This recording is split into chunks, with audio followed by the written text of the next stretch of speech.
Tertúlia. Boa tarde a todos. Hoje é dia 22 de outubro de 2015, quinta-feira. O número do verbete é 3.548.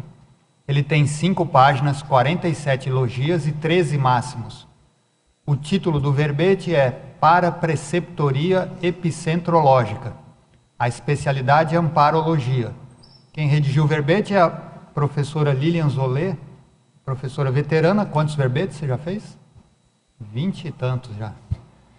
Então, a professora Lilian Zolé é graduada em Psicologia, pós-graduada em Saúde Pública. Ela é brasileira, natural de Guarapuava, no Paraná. É voluntária da Conscienciologia desde 2000. É docente de Conscienciologia desde 2004. Ela é autora do livro Parapsiquismo na Infância, que foi publicado em 2014. E também é co-organizadora do livro Acoplamentário, Primeira Década, de 2013, é coautora do Manual do Acoplamentário, de 2011, e também Terapia Cognitivo-Comportamental em Crianças e Adolescentes, de 2014. Ela é tenepsista desde julho de 2006 e EPICOM desde abril de 2014. É também formada em fisioterapia, que está faltando aqui. Então vamos à definição. A parapreceptoria epicentrológica é o ato ou efeito de os amparadores extrafísicos realizarem a orientação, auxílio, arrimo, suporte e sustentáculo para consim, homem ou mulher, na consecução dos trabalhos interassistenciais na condição de epicentro consciencial. Então agora a pensenologia. O holopensene pessoal da parapreceptoria conscienciológica, o holopensene dos amparadores, os parapsicopensenes, os lúcido-pensenes, os evolúcio-pensenes, os prioropensenes, o abertismo autopensênico e o materpensene pessoal do epicentrismo evolutivo. E agora na fatologia, a preceptoria parapsíquica, a qualificação do epicentrismo consciencial lúcido, a postura pessoal de aglutinar consins de modo cosmoético, o olhar traforístico do EPICOM, otimizando a catálise do trabalho grupal, o ato de convergir talentos e habilidades, favorecendo a consecução da maxi-proexis grupal, as conquistas evolutivas pessoais, refletindo claramente na liderança cosmoética e epicentrismo consciencial, o alto desempenho calculado cosmoeticamente, o interesse franco pela interassistencialidade, favorecendo a vivência do epicentrismo lúcido. Nós lemos só algumas linhas aqui, tem muito mais informações na fatologia. Agora na parafatologia. A parapreceptoria epicentrológica, a autovivência do estado vibracional profilático, os amparadores extrafísicos atuando ao modo de coaching para os EPICONs, a multidimensionalidade pessoal, o emprego autoconsciente cosmoético dos fenômenos parapsíquicos, a desinibição extrafísica, o emprego indubitável da sinalética parapsíquica, as aparições particulares de consciexes confirmando o andamento do trabalho assistencial, as mensagens extrafísicas propiciando a autorreflexão, a assistência pessoal do amparador durante as atividades realizadas pelo EPICOM, a orientação extrafísica específica para a demanda assistencial extra-pauta. Também nós lemos só algumas linhas aqui, tem muito mais informações aqui na parafatologia. E aqui na argumentologia, tem uma taxologia com 30 condições autoevolutivas, as quais demonstram a atuação indubitável da parapreceptoria epicentrológica. Então, muito interessante, 30 itens aqui para nós discutirmos depois e debatermos. Aqui na acabativa, na remissiologia, nós destacamos altruísmo, amparo extrafísico, EPICOM lúcido, interassistencialidade, princípio do exemplarismo pessoal e senso de fraternidade. Também aqui nós lemos só alguns, tem 15 itens aqui na remissiologia. Agora aqui na frase enfática. No âmbito da interassistenciologia, a parapreceptoria epicentrológica propicia a amplitude da autopensenidade cosmoética, fomentando a consolidação da amparabilidade pela teática. E na questionologia, você, leitor e leitora, já identificou o amparo de função pessoal? Qual saldo interassistencial você vem obtendo com a interação amparador-assistente? Aqui a bibliografia específica tem 3 referências. Agora a mega-análise, com 20 itens, que é feita pela equipe da Enciclosapiens, que é composta pela Ana Maria Rocha, Marilene Raganin e a Socorro Frazão. São 20 palavras marcantes aqui no verbete. Suporte, telepatia, orientação, cosmoética, desassédio, cosmovisão, qualificação, intercessões, paratécnicas, tenepecismo, hiperacuidade, parapsiquismo, amparabilidade, extrapolacionismo, holoconvivialidade, autodesperticidade, autorretrocognições, parapsicopensenidade, intraconscienciologia e amparologia. Então nós já temos aqui várias perguntas. Antes disso nós vamos fazer aqui alguns avisos. Nós vamos ter aqui o acoplamentário no próximo final de semana, nos dias 23 a 25 de outubro. O tema é Parasociometria. Os epicons são Cristiane Ferraro, Rui Bueno e Félix Wong.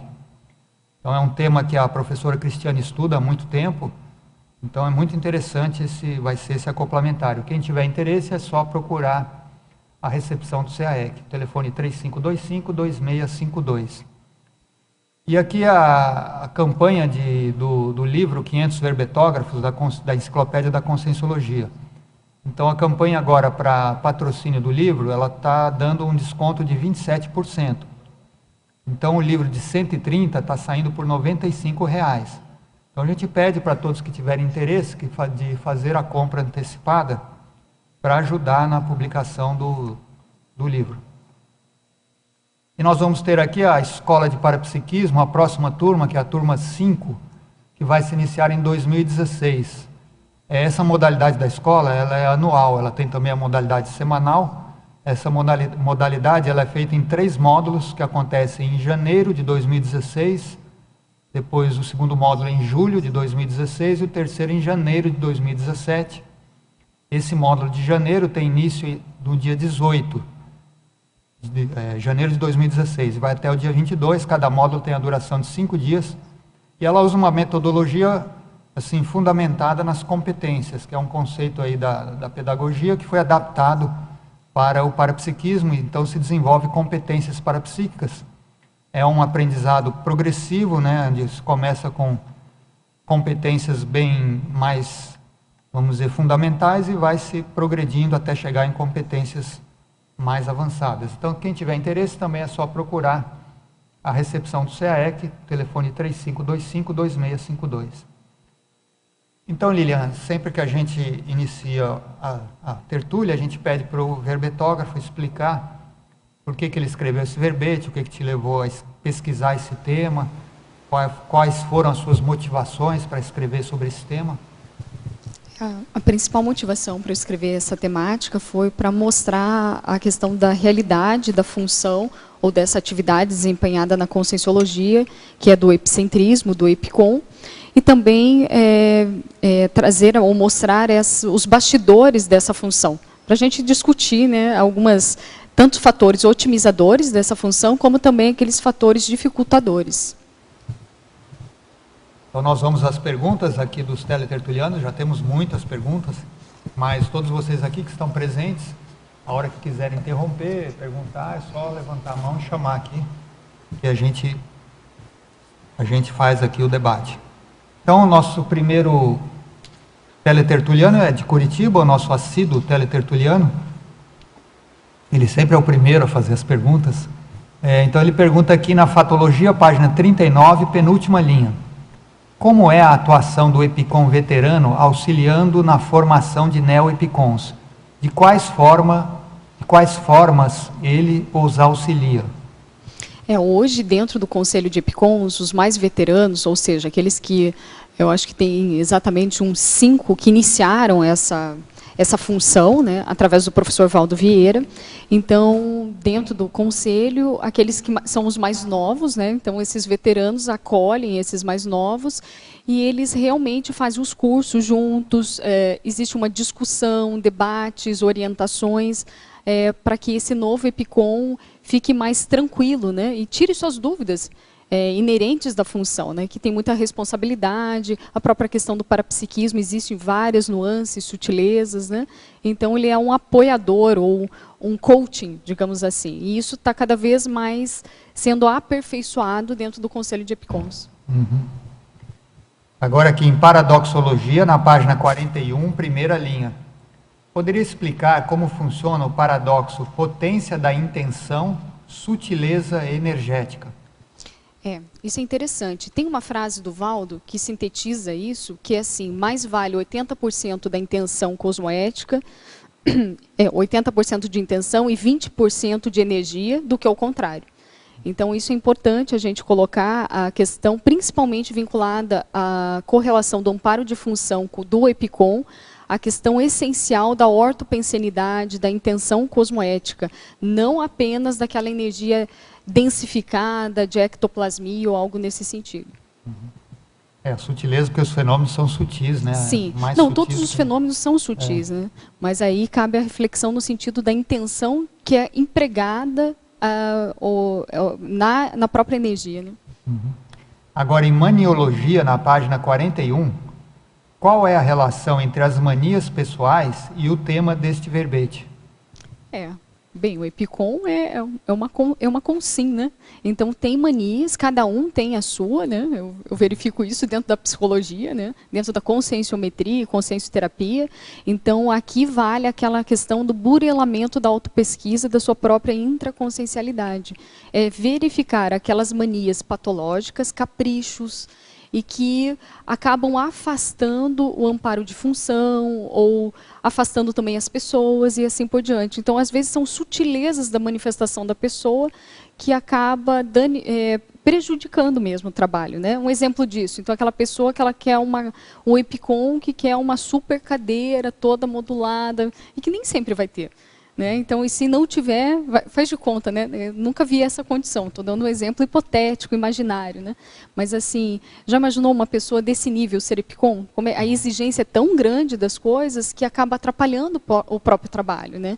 Então, na questão do epicentrismo, a gente tem que saber bem a questão da segurança, conforto da função, mas também não levar para os caprichos, né, dessas manias muito negativas, né? Muito voltadas para o ego.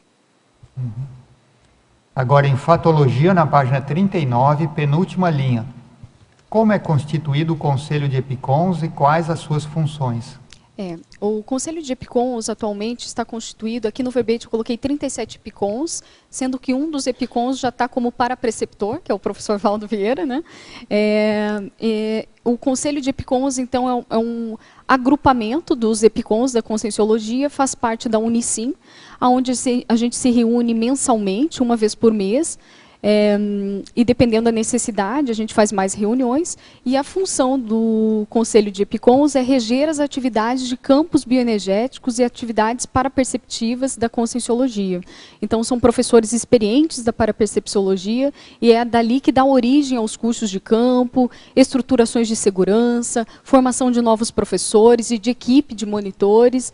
Então, ele faz essa aglutinação de perfis de pessoas que têm a especialidade da parapercepciologia e da questão vinculadas, né, ao parapsiquismo lúcido, cosmoético e assim por diante. Agora, não sei se ele está perguntando aqui como é constituído, vai ser publicado, né, a forma de se sim. entrar, como é constituído, eu entendi essa é a formação atual. Né? Uma outra abordagem. Mas o que vai estar acontecendo agora, né, provavelmente ano que vem, a gente... eu não sei se é bem ano que vem aqui, né? Mas assim, talvez no final do ano a gente vai publicar, vai anunciar ou comunicar como que as pessoas elas podem os objetivos, ou como que ela pode se tornar um EPICOM.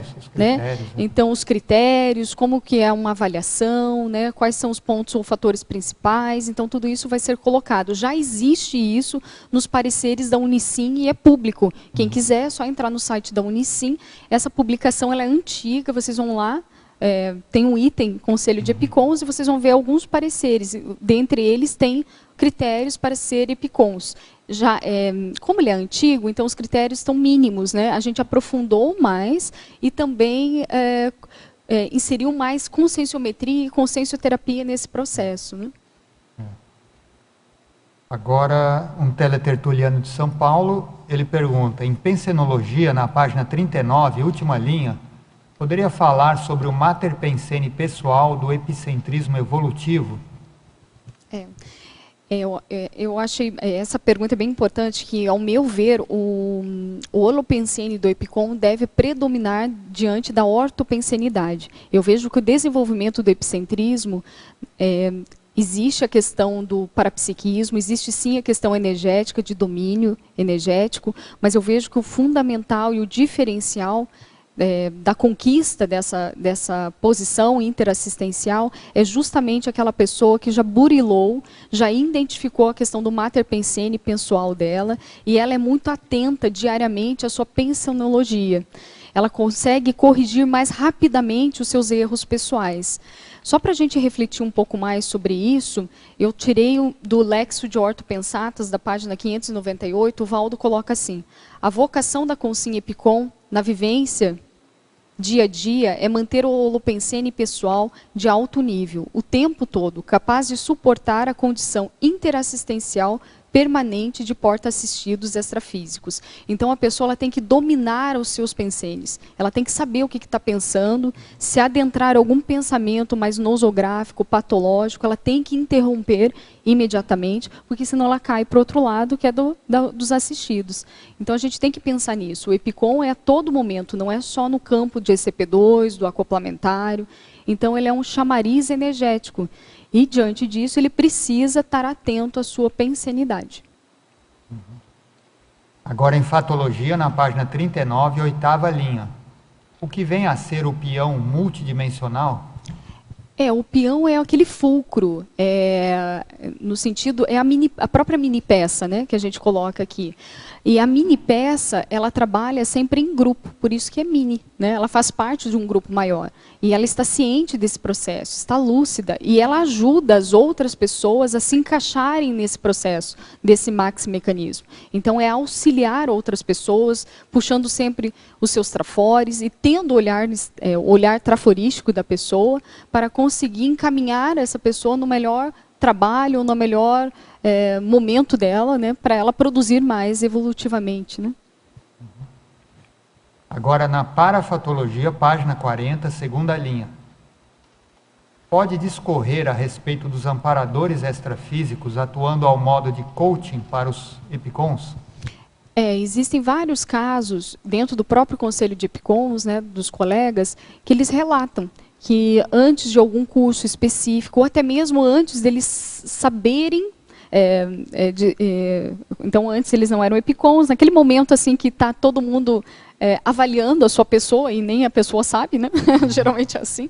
Então, tem ali projeções interassistenciais, onde já colocam essa personalidade como EPICON. Então, ele se vê assistindo um grupo de pessoas, ele se vê resgatando, assistindo, e de repente passa uma semana, chega lá a notícia, né? Bem-vindo ao time de EPICONs, quer participar. Então, tem toda uma relação. Não é um nem dois, tem vários assim que relatam. Né? Então, esse é um tipo de coaching, digamos assim, né? Desses amparadores.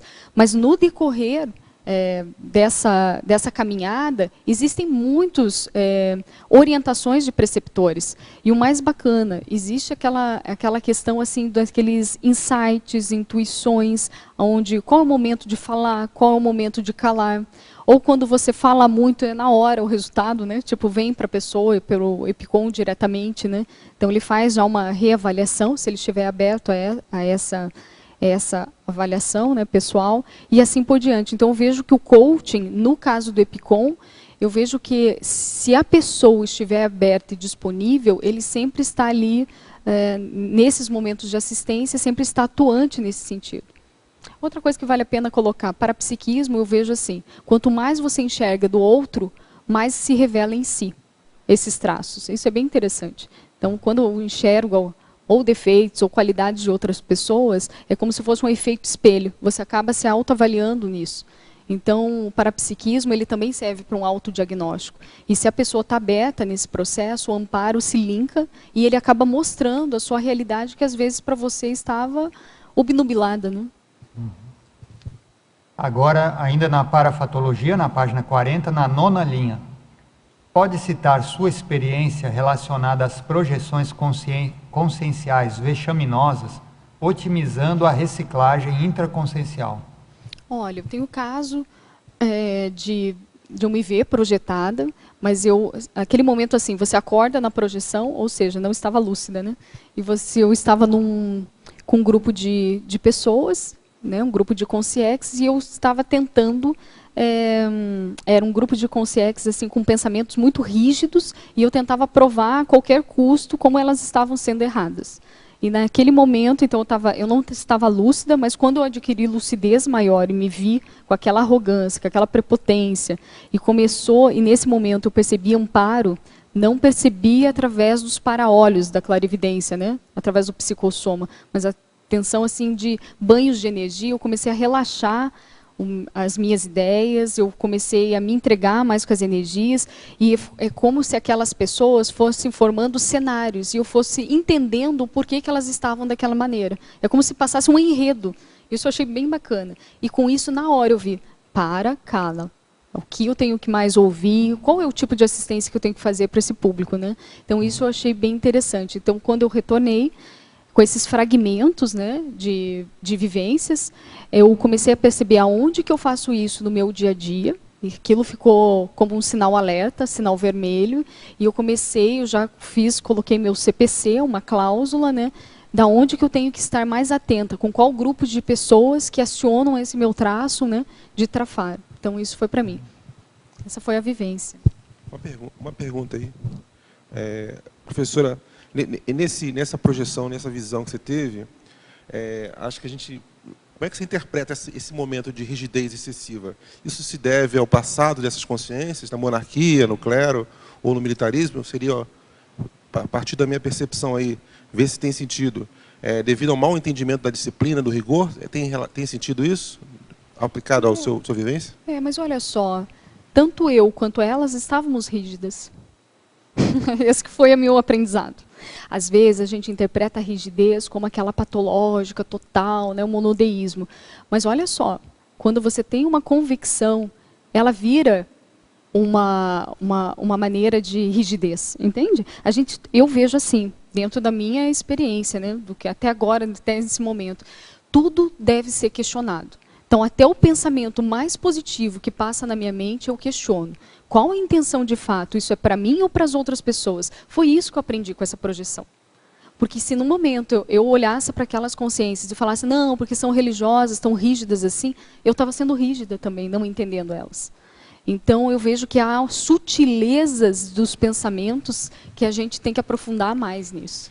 E você passa também a ideia que você passou a olhar para você, né, e não para os outros, né, que é o principal problema que a gente vê.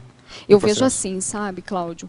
O parafenômeno, para mim, existe justamente para isso. É uma lente de aumento de tudo que eu estou observando, inclusive de mim mesmo. Então, ele me traz indícios, aspectos, fatos para eu melhorar em mim. Então, Confúcio falava muito isso, né? Então, toda pessoa que chega ele falava até ele, né? Vou mudar aqui, até mim, ele tira, eles são verdadeiros professores, independente de quem seja. Então, toda pessoa que chegar para você é um professor. Ali você aprende as qualidades, ou seja, tudo que é bom dele, você imita dele. Você tenta desenvolver essa habilidade em você. E as coisas ruins, você corrige em você. Você vê em você. O que é daquilo, você tem nuances e traços e se melhora. Isso eu acho bacana. Então, agora em polinomiologia, na página 41. Pode detalhar o polinômio autodiscernimento evolutivo, vontade firme, intenção cosmoética, autorresolução interassistencial essencial para o epicentrismo consciencial? Então, a primeira coisa que eu vejo assim da questão do EPICOM, tem que ter muita ponderação que exige autodiscernimento. Então, a gente trabalha com grupos, né? Não é um trabalho individualizado, acho que nenhum mas assim, epicentrismo exige essa maturidade, e se a pessoa não tem, ela vai cair em algum momento onde ela vai aprender, é levado isso para ela, é um aprendizado, né? E eu vejo assim, a vontade de querer acertar. Nem sempre se acerta, mas tem que ter uma vontade firme de querer acertar, evolutivamente, né, se falando. A intenção cosmoética, essa é a nossa bússola, nossa diretriz, é ali que se faz a conexão com o amparo, é ali que se amplia os fenômenos parapsíquicos, e não do contrário. Então, eu vejo que aqueles que querem desenvolver o epicentrismo consciencial devem valorizar a questão de, primeiro, estudar a pensenidade, estudar a cosmoética, a sua autointenção, de fato, né, se desmascarar, se desnudar, né, a respeito disso. E autorresolução interassistencial. Então, através de tudo isso, acaba otimizando, né, dando essas soluções ou resoluções, tanto a auto quanto a hétero, né, que aí entra a interassistencialidade. Agora uma pergunta de Volta Redonda, no Rio de Janeiro, ela é meio genérica. Então ela pergunta assim, a verbetógrafa, sempre ouvimos falar do evoluciólogo transmentor ao longo das tertúlias. Primeira pergunta, ele seria o evoluciólogo responsável por todo o grupo karma que envolve a conscienciologia? Socorro, hein? Vou consultar o Zéfiro.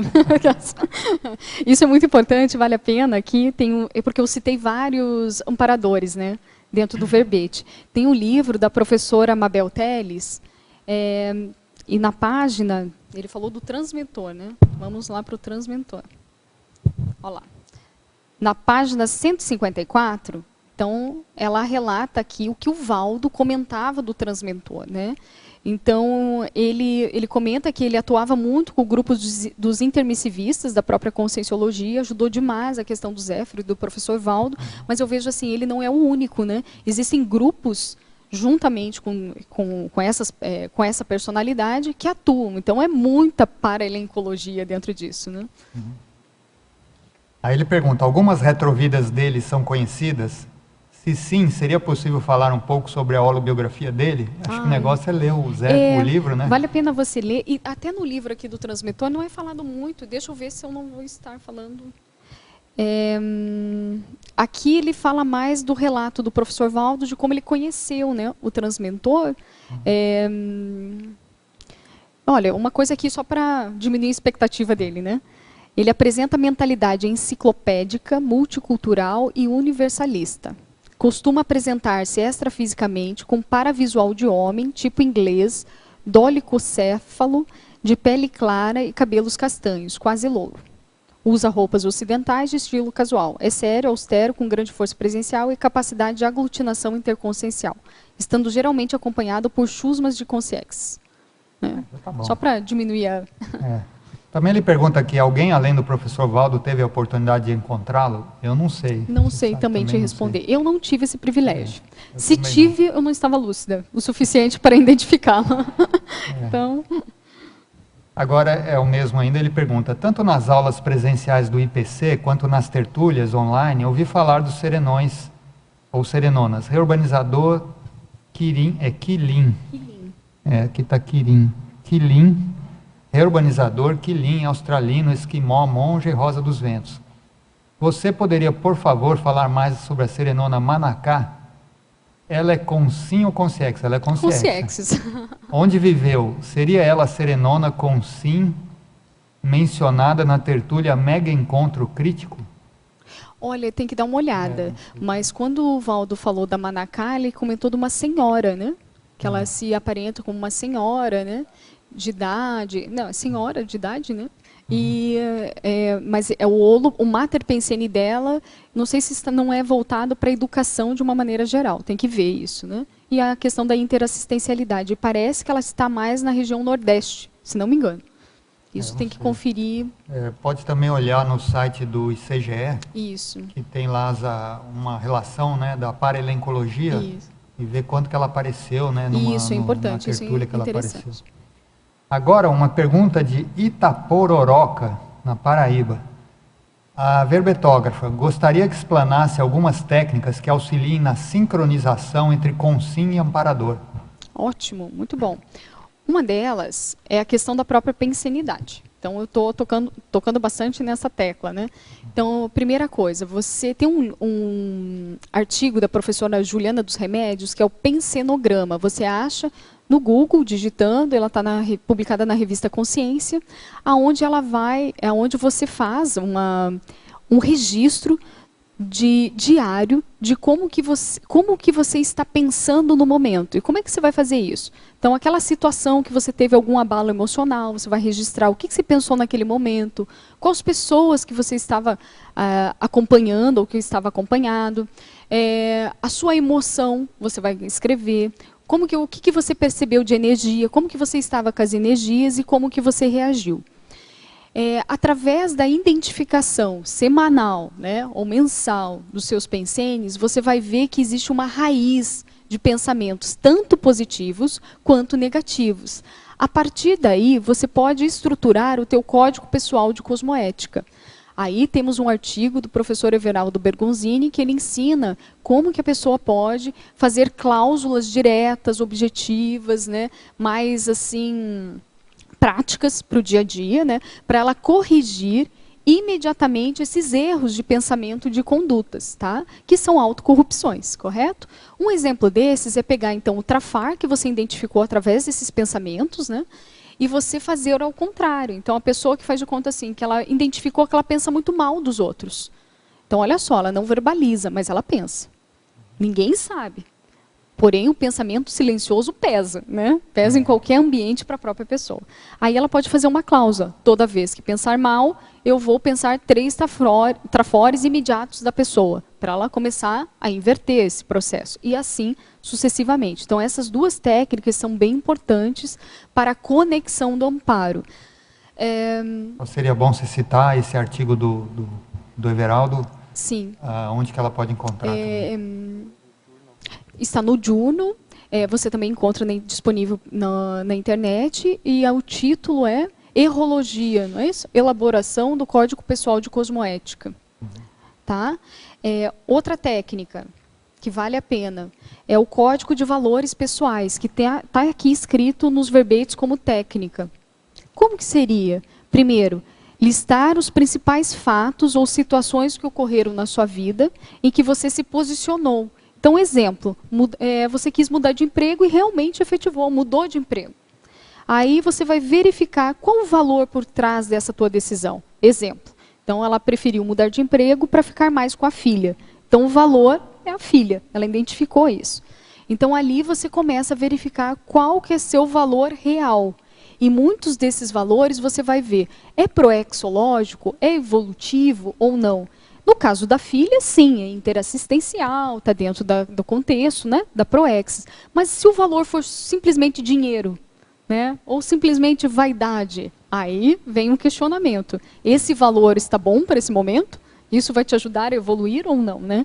Então é importante fazer esse aprofundamento na autopesquisa, porque através desse burilamento da autopesquisa é que faz com que a pessoa se conecte cada vez mais com os amparadores no momento da interassistência. Não adianta ela se preparar só no dia do curso de campo bioenergético. Isso tem que deixar claro isso, que não é assim que funciona, porque a cabeça da pessoa, quando ela não trabalha a autopesquisa, vai estar cheia, vai estar ruminando de vários problemas latentes. E aí isso afasta o amparo.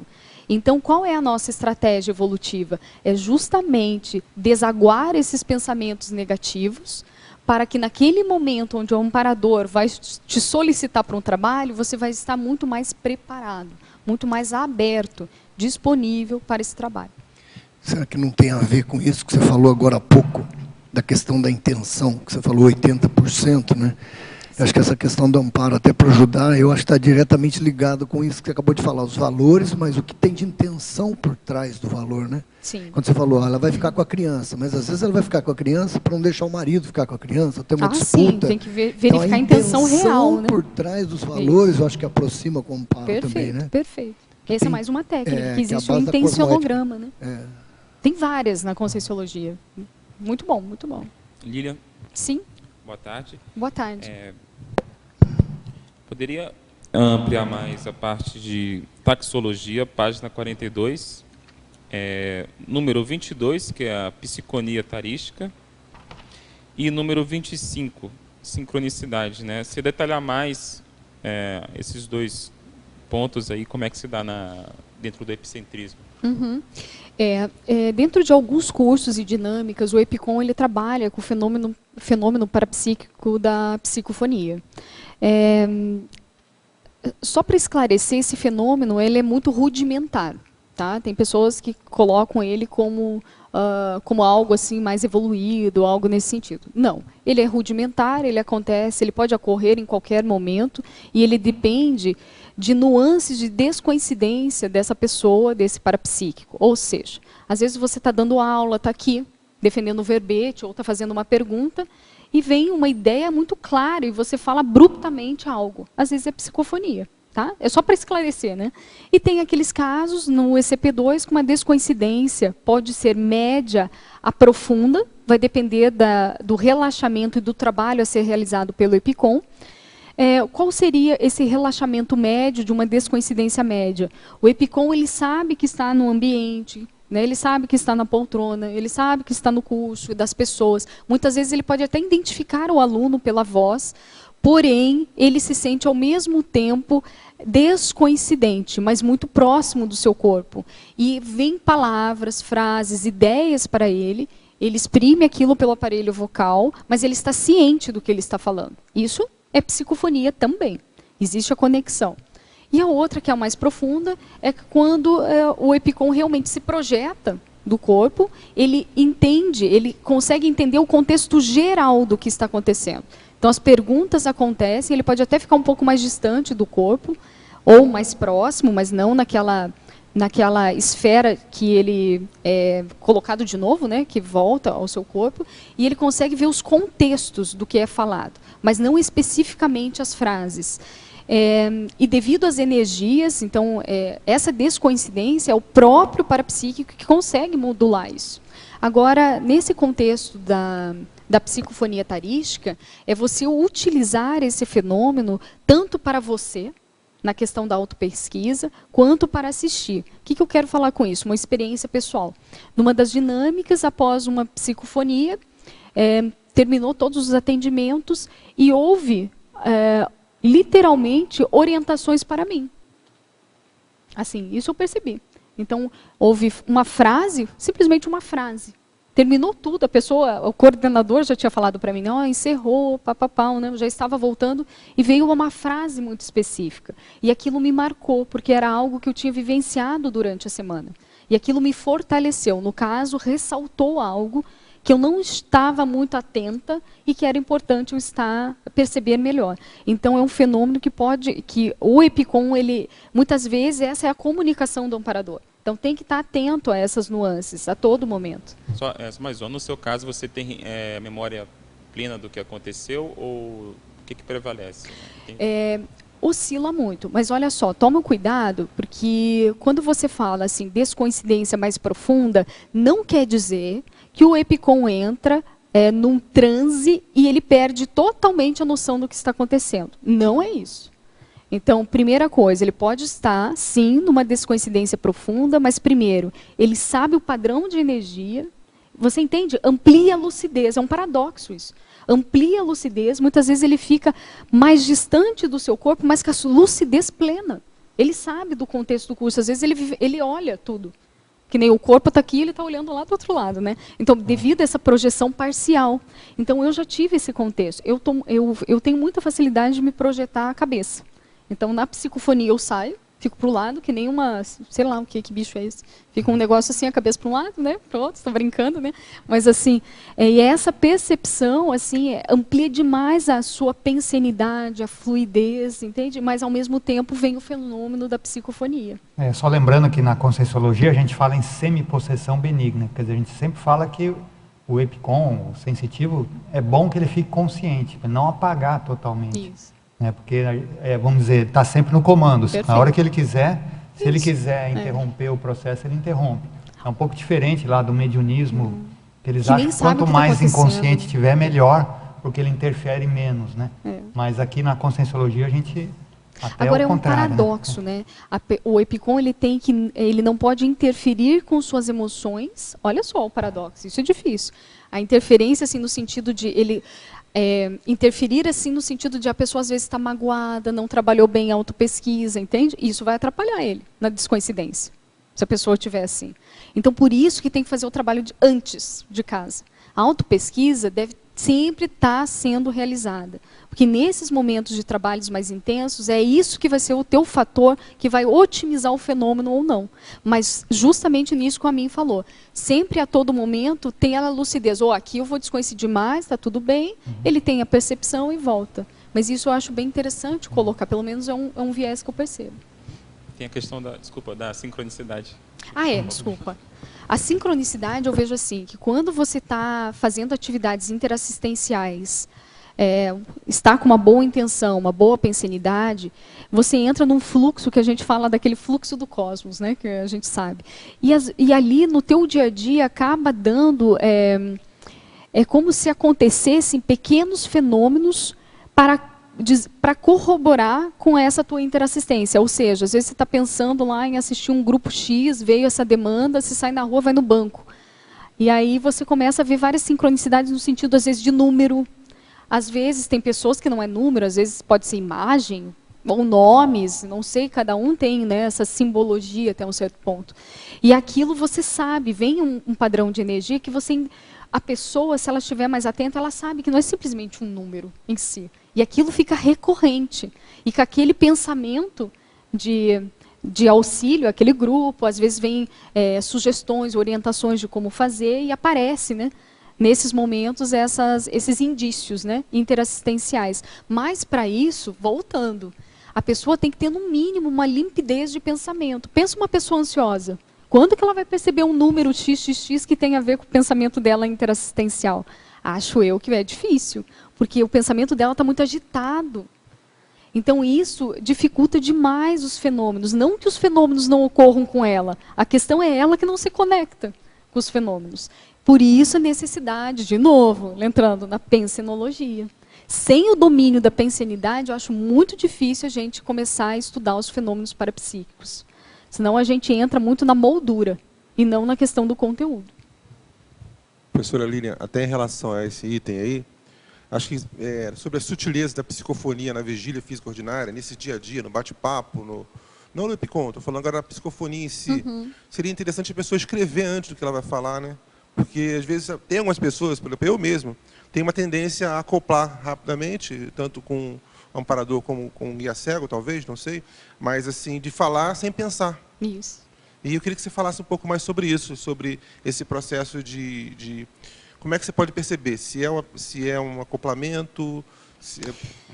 Eu gostaria de inverter um pouco esse teu o esquema, a abordagem. O que eu faço? Eu fico muito atenta ao meu pensamento. E se eu tiver um pensamento nosográfico e vier fala, na hora eu sei. Isso daqui é guia cego, isso daqui é assédio. Entende? Corto na hora. Que isso? Vou deixar entrar? Você tem que se preparar antes. E para isso não é simplesmente ver o acoplamento, entende? Tudo começa de uma chave interna. Essa chave interna é a pensenidade. Você entende, né? Então, tudo que você pensa, né, ou elabora, a tua energia foi já. Acabou. Vamos lembrar aqui, né, do pensene, né? Não tem por onde escapar. Então, você primeiro identificar. Se você está harmônico, está com pensamentos harmônicos, percebeu o acoplamento. A tendência é ser algo positivo. Então, isso já dá uma margem de pesquisa para isso. Outra coisa, ficar falando sem pensar não é bom.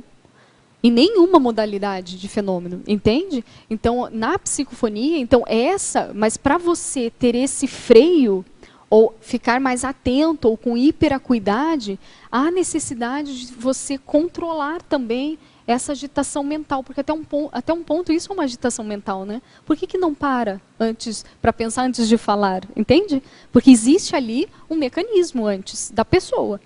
É um mecanismo de funcionamento. Estou colocando hipóteses, tá?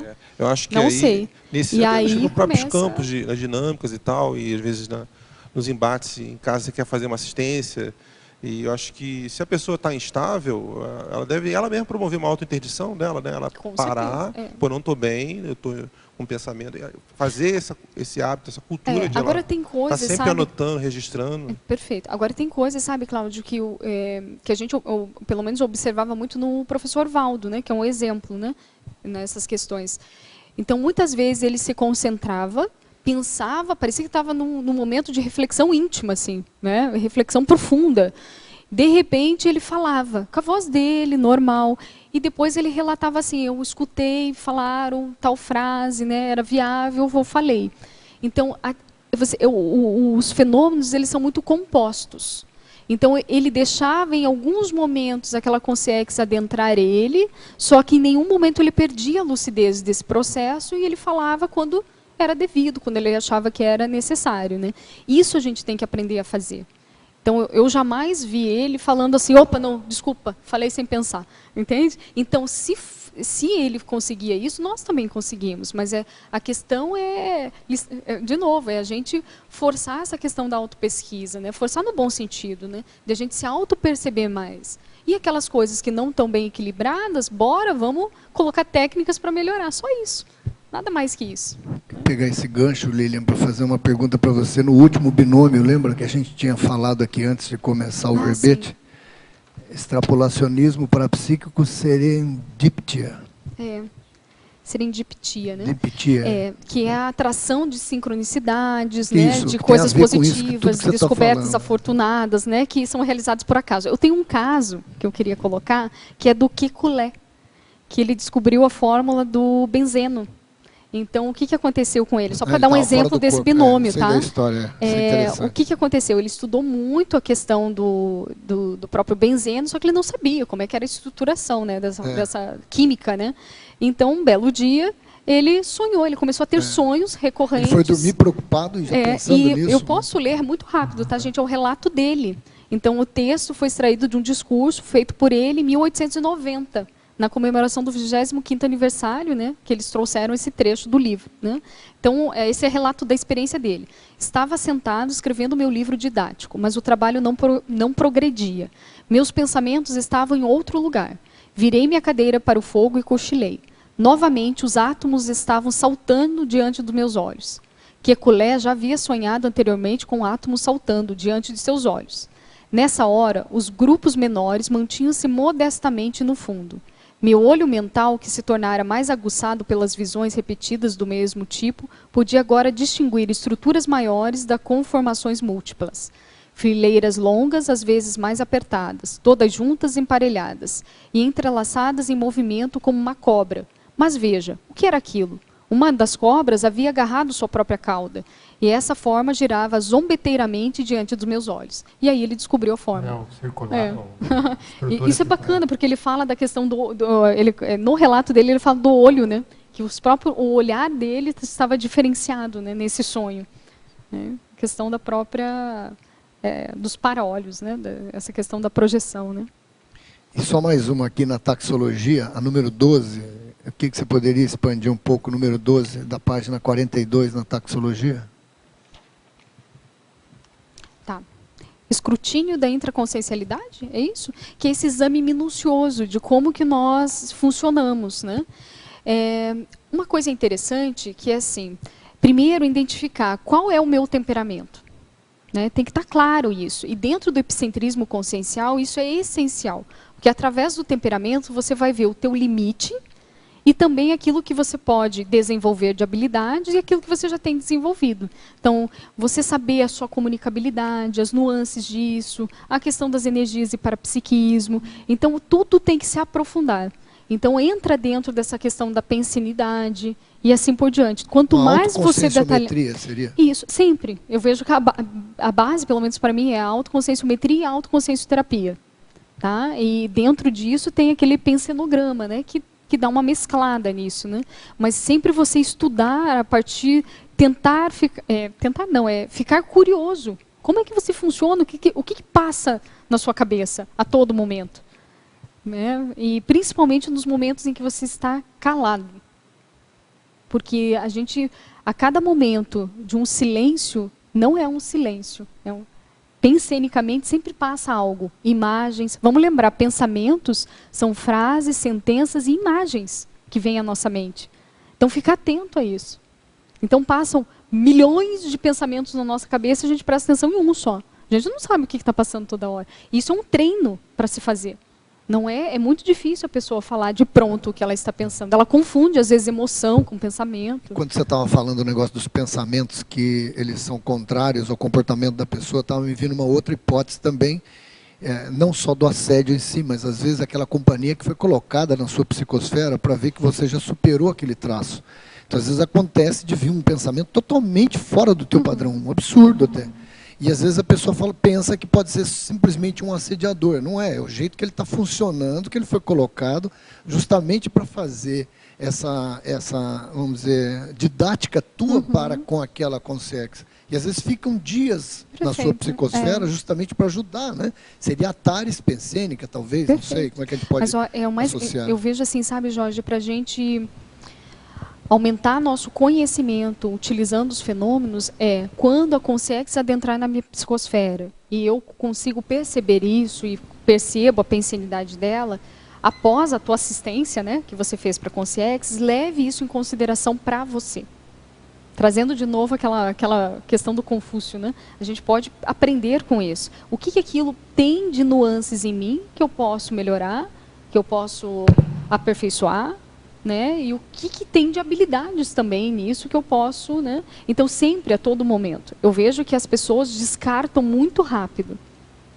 É como se a consciência assistida dentro da tua psicosfera, você joga um monte de energia e ela sai.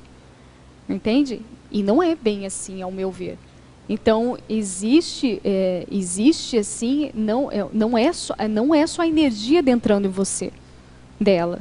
É a realidade dela, é o micro-universo daquela consciência. Então, você abriu ali. Você está... É como se misturasse em você. Então, há uma possibilidade para você ficar mais lúcido, é saber ao certo como que você é. Você tem que ter muita certeza de como que você pensa para saber, opa, isso não é meu de fato.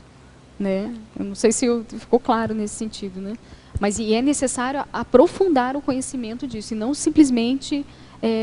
o que eu estou dizendo, assim, a energia ela é necessária e sempre vai ser, mas a gente tem que dominar o processo de energia, passa pela nossa cognição, pelo nosso pensamento.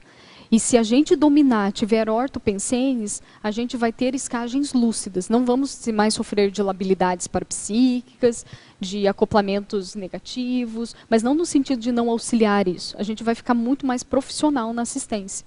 A gente vai adentrar em micro-universos perturbados, mas sendo bombeiro, né? Digamos assim. A gente vai assistir aquilo e não sofrer com isso. Né? Professora Lilian, aqui em antagonismologia, você coloca o antagonismo epicons e assediadores intrafísicos. Você poderia comentar isso, por favor? Na página 41. 41? Só deixa eu me achar aqui. Antagonismologia, né? O segundo? Antagonismo epicons, assediadores intrafísicos. O epicon, ele tem que ser o antônimo, né, da questão. Ele tem que ser o amparo, né, intrafísico, né? Esse que é o trabalho, a função do epicentrismo consciencial, do epicon. Para isso, como que nós podemos desenvolver isso para aqueles que estão pensando, né, na questão do epicentrismo? Tem que fazer estratégias evolutivas para a gente se conhecer melhor e tirar, quanto mais a gente tirar o nosso ego, questões mais egóicas, queixumes, pensamentos mais negativos, autocorrupções, mais a gente está caminhando para o epicentrismo e estamos deixando a questão dos assediadores. Né? Então, esse é o caminho. Né, Tem só para indicação, para quem quiser também, para suas pesquisas sobre epicentrismo, nos 700 experimentos, no capítulo 671, tem atitudes para o epicentrismo consciencial. Então, a primeira questão você não pede nem reclama. Olha só, em seus pensamentos, reflexões, sentimentos, idealizações, devaneios e anseios, por mais sutis, mascarados ou indiretos que você possa apresentar. Então, a gente tem que acabar, eliminar com esses queixumes, né? Outra técnica que vale a pena para quem está pensando aí no epicentrismo consciencial é a listagem dos trafores e trafares. Não sei se é uma técnica super simples, mas que demonstra um abertismo da parte da pessoa que entrega essa listagem para várias pessoas, desde amigos até aquelas pessoas que ela não tem tanto contato, ou até mesmo certos antagonismos. Você entrega para a pessoa e fala, você pode listar os meus talentos, minhas qualidades, meus defeitos, sugestões?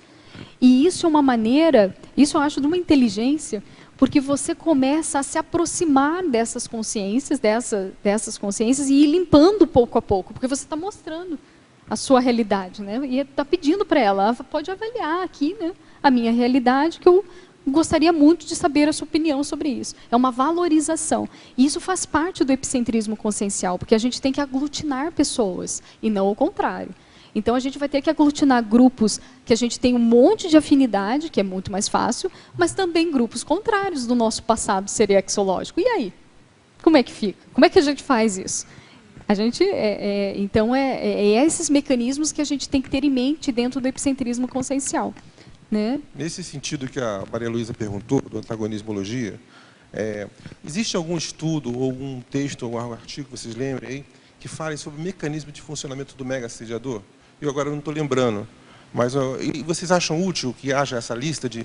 Eu já comecei a pesquisar sobre isso. Como o mega-assediador funciona? Olha, se fosse você, eu ia fazer o contrário. Eu ia pesquisar como que funciona o amparador. Porque de assediador, gente, a gente já tem tantos traços assim, né? Profilaxia. Mas olha só, mas é a maneira de pensar, tá? É só para contribuir. Não estou falando que seja errado e para você, é só uma opinião. Eu vejo que quando a gente estuda algo totalmente saudável, no fundo, nós estamos estudando a doença também. Entende? É que nem assim, quando o professor Valdo trouxe o serenão para nós, nossa, a gente fica pensando, caramba, e trouxe as qualidades do serenão, não trouxe? Tem a listagem, não é?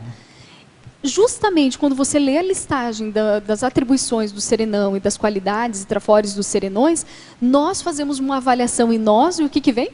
Pá, eu não sou assim imperturbável, né? Então o que é isso? Opa, cai lá do outro lado da escala evolutiva. Então é uma inteligência no sentido de você puxar o melhor para entender o pior.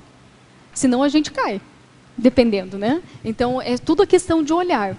Tá? Isso aí é meio psiquiátrico, né? O cara tem que ter alguma base para estudar isso, né? Tem. Para ele mexer com isso, o cara tem que ter muito estofo. Mas eu vejo assim, por isso, aqui nesse verbete, eu vejo assim, o EPICON, o epicentro consciencial, ele tem que ter muito mais um olhar traforístico do que trafarístico. Isso não quer dizer que ele não vai apontar defeitos ou vai se omitir diante de condutas anticosmoéticas. Não é isso. Não tem nada a ver. Então, você ressalta ou vê o melhor, mas se posiciona diante do pior. Mas sempre olhando o argumento em si, e não contra a pessoa, né? Isso a gente aprende, de fato, né? E como é que a gente vai aprender fazendo isso? Justamente através dessa análise, pouco a pouco com as pessoas. Estudo melhor das pessoas, que você, pouco a pouco, vai entender também o pior daqueles traços, né? E o mais importante é que o resultado sempre vai ser positivo. Porque você vê, poxa, se eu mudar, ou se ela mudar isso, vai cair no positivo, que é lá da tabela mais evolutiva. É um jeito de funcionar. Liliana, oi. Eu queria te fazer uma pergunta respeito a um fenômeno parapsíquico, aproveitando que você está esclarecendo. A mim me acontece algo assim muito frequentemente, mas é algo muito simples. E é que, por exemplo, eu estou sentada e aí empiezo a pensar em alguma coisa, um projeto sobre a UNILA. De repente, vem a pessoa a saludar-me que tem que ver com esse projeto. Ou eu estou caminhando hacia o ponto de ómnibus e penso em Alex, e aí ele está virando no auto e ele me complementa. E assim sucessivamente o tempo todo. Mas o que eu vejo pensanicamente é que às vezes não vem só o pensamento, a vocação da pessoa ou com que está relacionada, sino que às vezes vem como uma imagem, como se fosse alguma coisa que está acontecendo, por exemplo, a pessoa cozinhando, a pessoa fazendo alguma coisa, falando com alguma coisa, mas que não tem nada a ver comigo, ou seja, incluso às vezes são pessoas com as que eu nunca falo. E aí primeiro eu pensava pode ser telepatia, depois eu pensava em psicometria, mas por exemplo nessas imagens assim que são como tão desarticuladas, que pode ser também. A ver se você eu vejo assim que, ao meu ver, o fenômeno parapsíquico nunca é sozinho, singular, ele sempre é composto. Ele pode iniciar num fenômeno específico, que nem assim, sincronicidade. Você está andando de ônibus, está pensando sobre, sei lá, o Nila, encontra uma pessoa, né, referente ao Nila. Isso é sincronicidade. Mas dentro da sincronicidade existe o acoplamento energético, assimilação energética, clarividência, parapsiquismo ideativo, impressivo, e aí vai.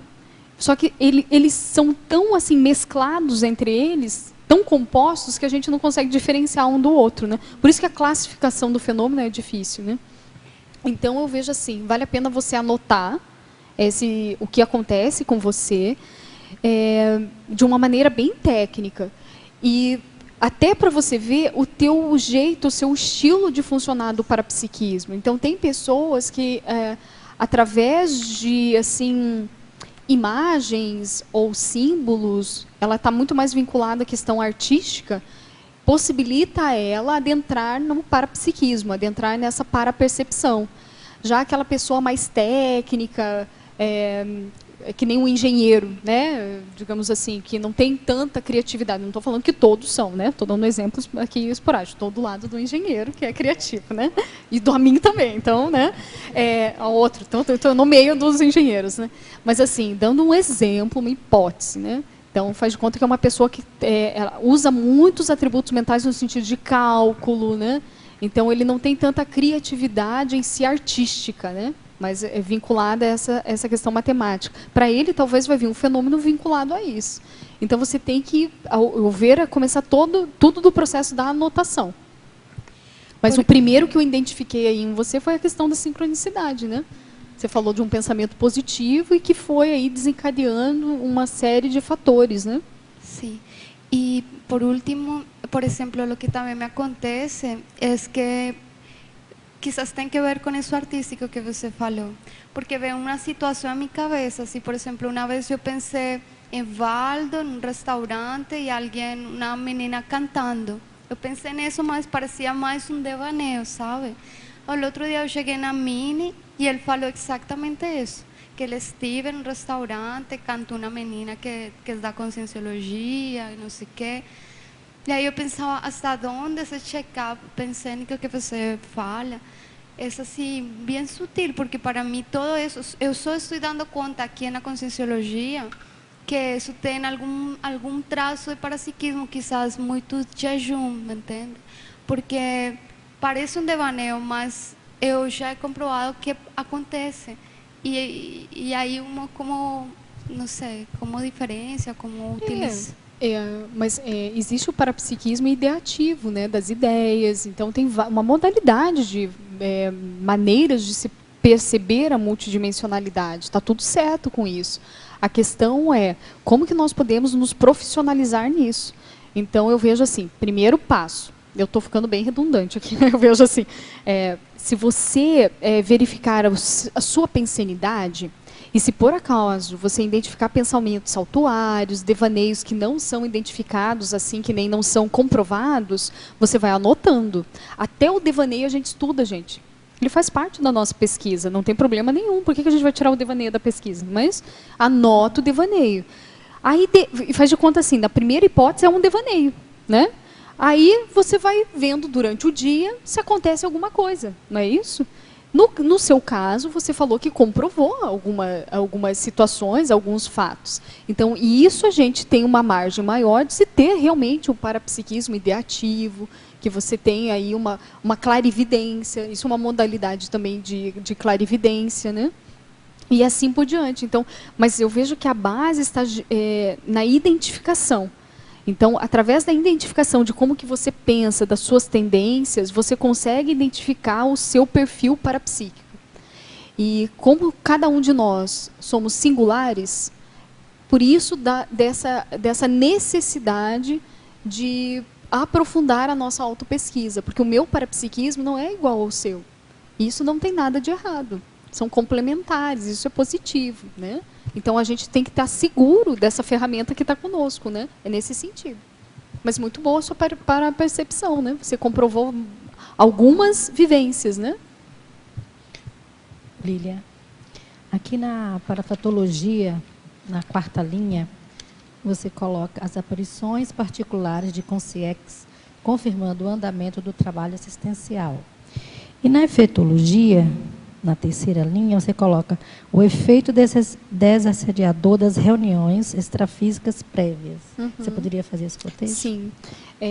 Essas aparições particulares, então, eu já tive a oportunidade de vivenciar, no sentido de, às vezes, você está com alguma dúvida sobre como que você vai posicionar uma ideia perante um grupo, né? Então, na condição de EPICOM, né, você está num trabalho, você está vendo uma situação, mas não está sabendo muito bem, né, abordar aquilo, você está ainda estudando um jeito, e de repente você tem uma ideia, e logo que você tem essa ideia, aparece a consciência. E com aquele padrão de energia positivo, homeostático. Aí é um resultado, opa, caminho certo, caminho abriu, e aí fala, né, se fala. Eu vi vários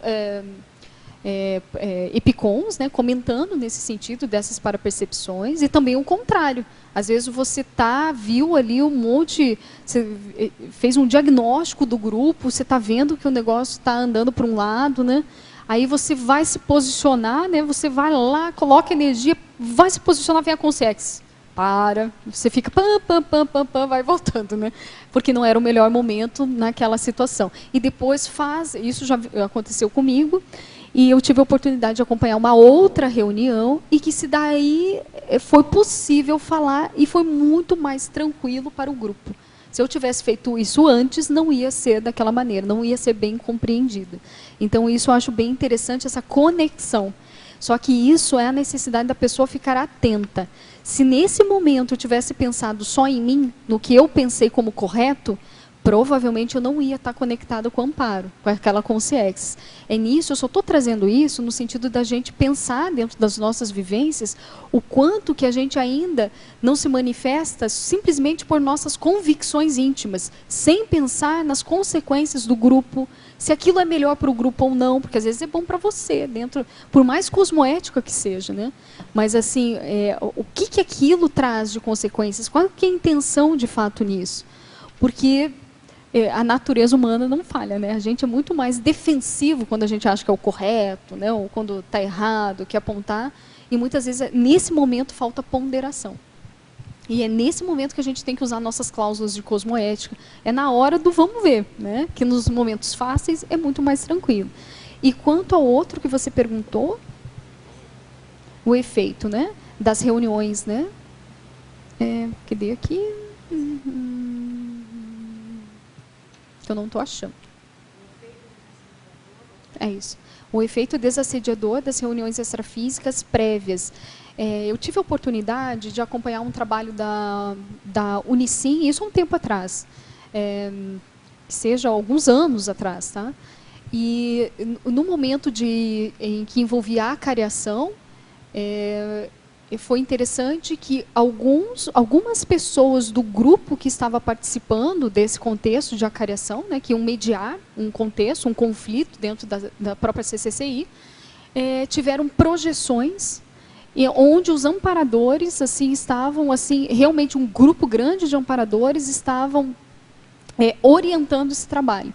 Então, é como se colocassem todos nós juntos, orientavam, eu consegui pegar assim pequenas palavras, né? Mas a energia foi grande, né? E depois a gente comentando isso foi muito interessante, que no momento da acariação todos estavam tranquilos e tivemos a mesma linguagem. Isso possibilitou uma assistência muito maior.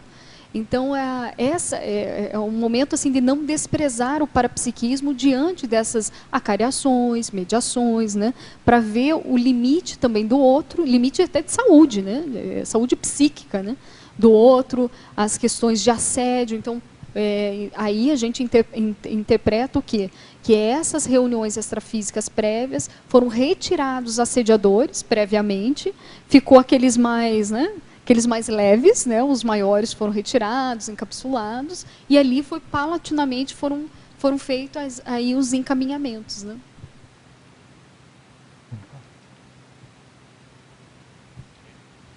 Lilian, você poderia aprofundar como é que a parapreceptoria epicentrológica ajuda a pessoa a ter uma identificação mais clara da área de proex dela? Entende? Como é que isso pode ter ajudar, mais né? confirmações? Ou, eu vejo que, primeiro passo, o EPICOM ele já tem que ter isso. Ele já tem que estar... já tem que ter identificado a sua linha proexológica, a sua especialidade, e já tem que estar assumido. Tá? Então, o antes disso é o pré-EPICOM, é aquele que está se preparando para ser epicentro. Hoje, se você for analisar o perfil dos 37 conselheiros ou EPICOMs que fazem parte do Conselho de EPICOMs, todos têm uma linha bem definida de especialidade. Ele pode estar atuando em 3 frentes, mas ele, como pessoa, ele já reverbera uma onda de pesquisa, de grupos afins. Ele representa um grupo. Isso é importante, isso é EPICOM, isso é epicentrismo. Então, aí o que eu falo para os pré-EPICOMs que querem? Assumam lideranças, isso é positivo. E na sua linha, se você ainda não sabe qual é a sua linha de proexológica, vá fazendo. Tudo que te vem à mão e que você se sinta motivado ou que tem interesse e é evolutivo, faça aquilo. Por mais que no final você descubra, não é minha especialidade. A única maneira de você ter certeza é fazendo isso. E pouco a pouco vai se abrindo caminhos, teu público-alvo vai se evidenciando, até pela TENEPS, né? E você vai marcando mais. Mas eu só vou frisar, então o EPICOM ele já tem especialidade definida e ele já representa um grupo. Isso é muito importante se pensar para aquele que deseja alcançar a questão do epicentrismo. Eu tenho bastante dificuldade porque a gente tem afinidade com muitas áreas, né? Sim. E a gente gostaria de fazer tudo, mas nesse processo da inversão, como é que gradualmente a gente vai Mas sabe, uma das maiores dificuldades dos intermissivistas é justamente isso. Eles são polivalentes. São as inteligências múltiplas, né? Então eles fazem bem tudo, nós fazemos bem tudo, né, se der. Mas dentro disso ainda tem uma que ressalta. E fique atento àqueles temas de pesquisa que você... Sabe aquele tema que abre porta para você?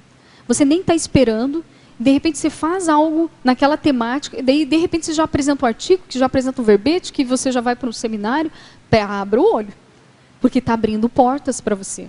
Então fiquem sempre atentos. Isso eu sempre comento, né, durante as aulas, assim, porque você, nem sabendo, já está assim, reverberando essas temáticas, sem saber às vezes. A sua ligação até do passado ou algo assim, né? Isso tem a ver com o Mater Pensene também? Com Mater Pensene? Sim. Uhum. Porque o curso do Guilherme Kunz ajuda bastante também a descobrir isso, viu? Perfeito. O curso do Guilherme Kunz, ele está lançando o livro dele agora também. Mater Pensene. É verdade. Ele tem um curso, acho, pela Consecutivos, né? Também na Apex, né? Você já na fez Apex, isso é importante. E falando em Mater Pensene, então, entra diretamente na linha do epicentrismo consciencial. Então, essa é a identificação do seu Mater Pensene. Quando isso já está identificado e assumido, uma coisa é identificar, outra coisa é você assumir. E quando você assume, o assumir aqui que eu estou colocando é já estar produzindo frente a essa especialidade. Aí sim é o EPICOM. A pessoa já está atuando como EPICOM. Depois ela só ganha um crachá do Conselho de EPICOMs. A gente brinca assim, né?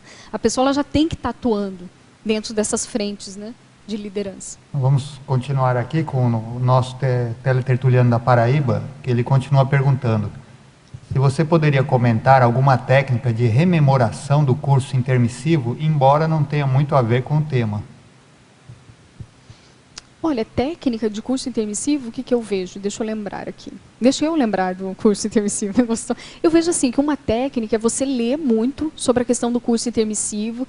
Tem isso nos verbetes, no DAC, no léxico de ortopensatas. Leia sobre curso intermissivo, intermissivista. 700 experimentos. Então, você vai assim ler, vai fazer uma imersão, uma saturação dessa temática. E à noite, quando for dormir, trabalhar bastante energia no sentido de promover uma projeção.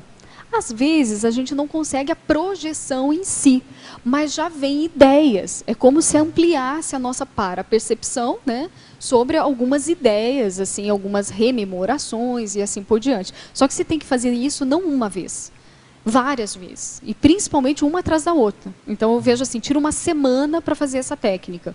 Se na primeira falhar, vamos tentar na segunda, terceira, quarta. A questão é persistência. E olha só, persistência faz parte da característica do EPICOM.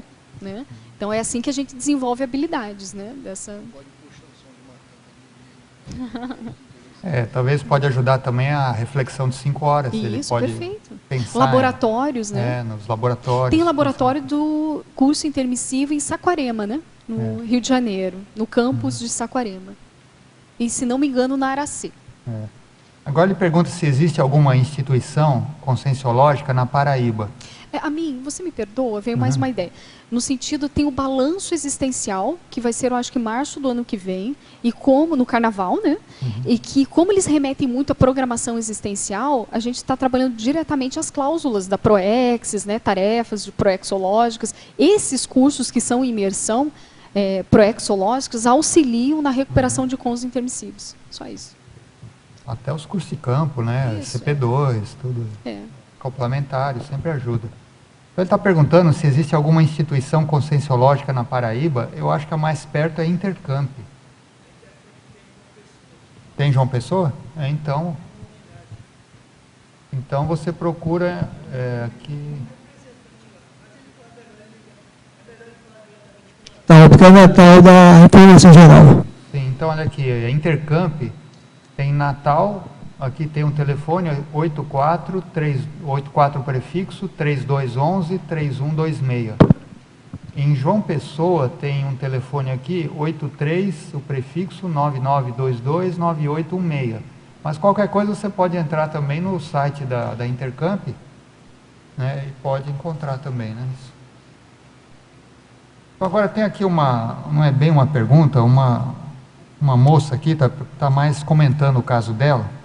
Ela fala o seguinte, olha, minha mãe começou a estudar a conscienciologia há 1 ano e meio. Ela era espírita há 25 anos e disse que chegou a um ponto que não estava mais satisfazendo, ela precisava mudar. A mãe dela teve uma desilusão amorosa, mas pelo que ela conta aqui não superou direito, ela convive com isso há 8 anos, embora tenha casado depois e tido filhos. Então ela fala aqui da mãe dela, que não teve apoio familiar. E ela, a filha, também é espírita e está frequentando aqui, está frequentando o espiritismo, ela está meio confusa com essa situação toda. Aí no final aqui do e-mail, ela pergunta que está pedindo ajuda, porque está falando que a mãe se tornou fria com os filhos, e que ela quer saber se passa isso na conscienciologia. Primeiro, não se passa isso na conscienciologia, mas se quiser responder, depois eu... Primeira coisa, a conscienciologia é justamente ao contrário. Então, a gente está aqui para melhorar. Se melhorar, e melhorar também aonde nós estamos, né? Os ambientes onde a gente tem convívio, interagindo. E se falando em grupo karma, ou seja, família mais nuclear, a tendência é o quê? Toda aquela renovação que a gente tem através da autopesquisa, a tendência, ou o ideal, é você entender mais as pessoas, respeitar mais as pessoas, as opiniões das pessoas. Então, a gente não vai descer de cacetete, né, com as ideias da conscienciologia em casa, né? Tem os seus limites, cada um tem suas ideias. Mas aquele que entende, pratica a conscienciologia, ele vai estar muito mais aberto às diferenciações de pensamentos, diferenciações, né, de sentimentos. Mas é claro que aqueles momentos onde ele verificar que existe alguma autocorrupção e que atinge, né, um número maior de pessoas, ele pontua, né, mas sempre no sentido de melhorar o ambiente, as pessoas e a si mesmo. Então, ficar indiferente com a mãe, ficar indiferente com o filho, com o cachorro, com o periquito, isso não é conscienciologia. Primeiro porque a gente estuda convivialidade, conviviologia, fraternidade, que é a Max Fraternidade. Então, e o que você está trazendo é justamente ao contrário. E tem um tema muito amplo, mas que encaixa aí, que é a cosmoética, que é saber respeitar as pessoas, né, para ser respeitado, não é isso? Então, esse está dentro dessa questão. Vale a pena você ler um livro que é a Nossa Evolução. Dentro desse livro, tem conceitos bem básicos da Conscienciologia, mas de básico não tem nada, porque a prática é difícil, não é isso?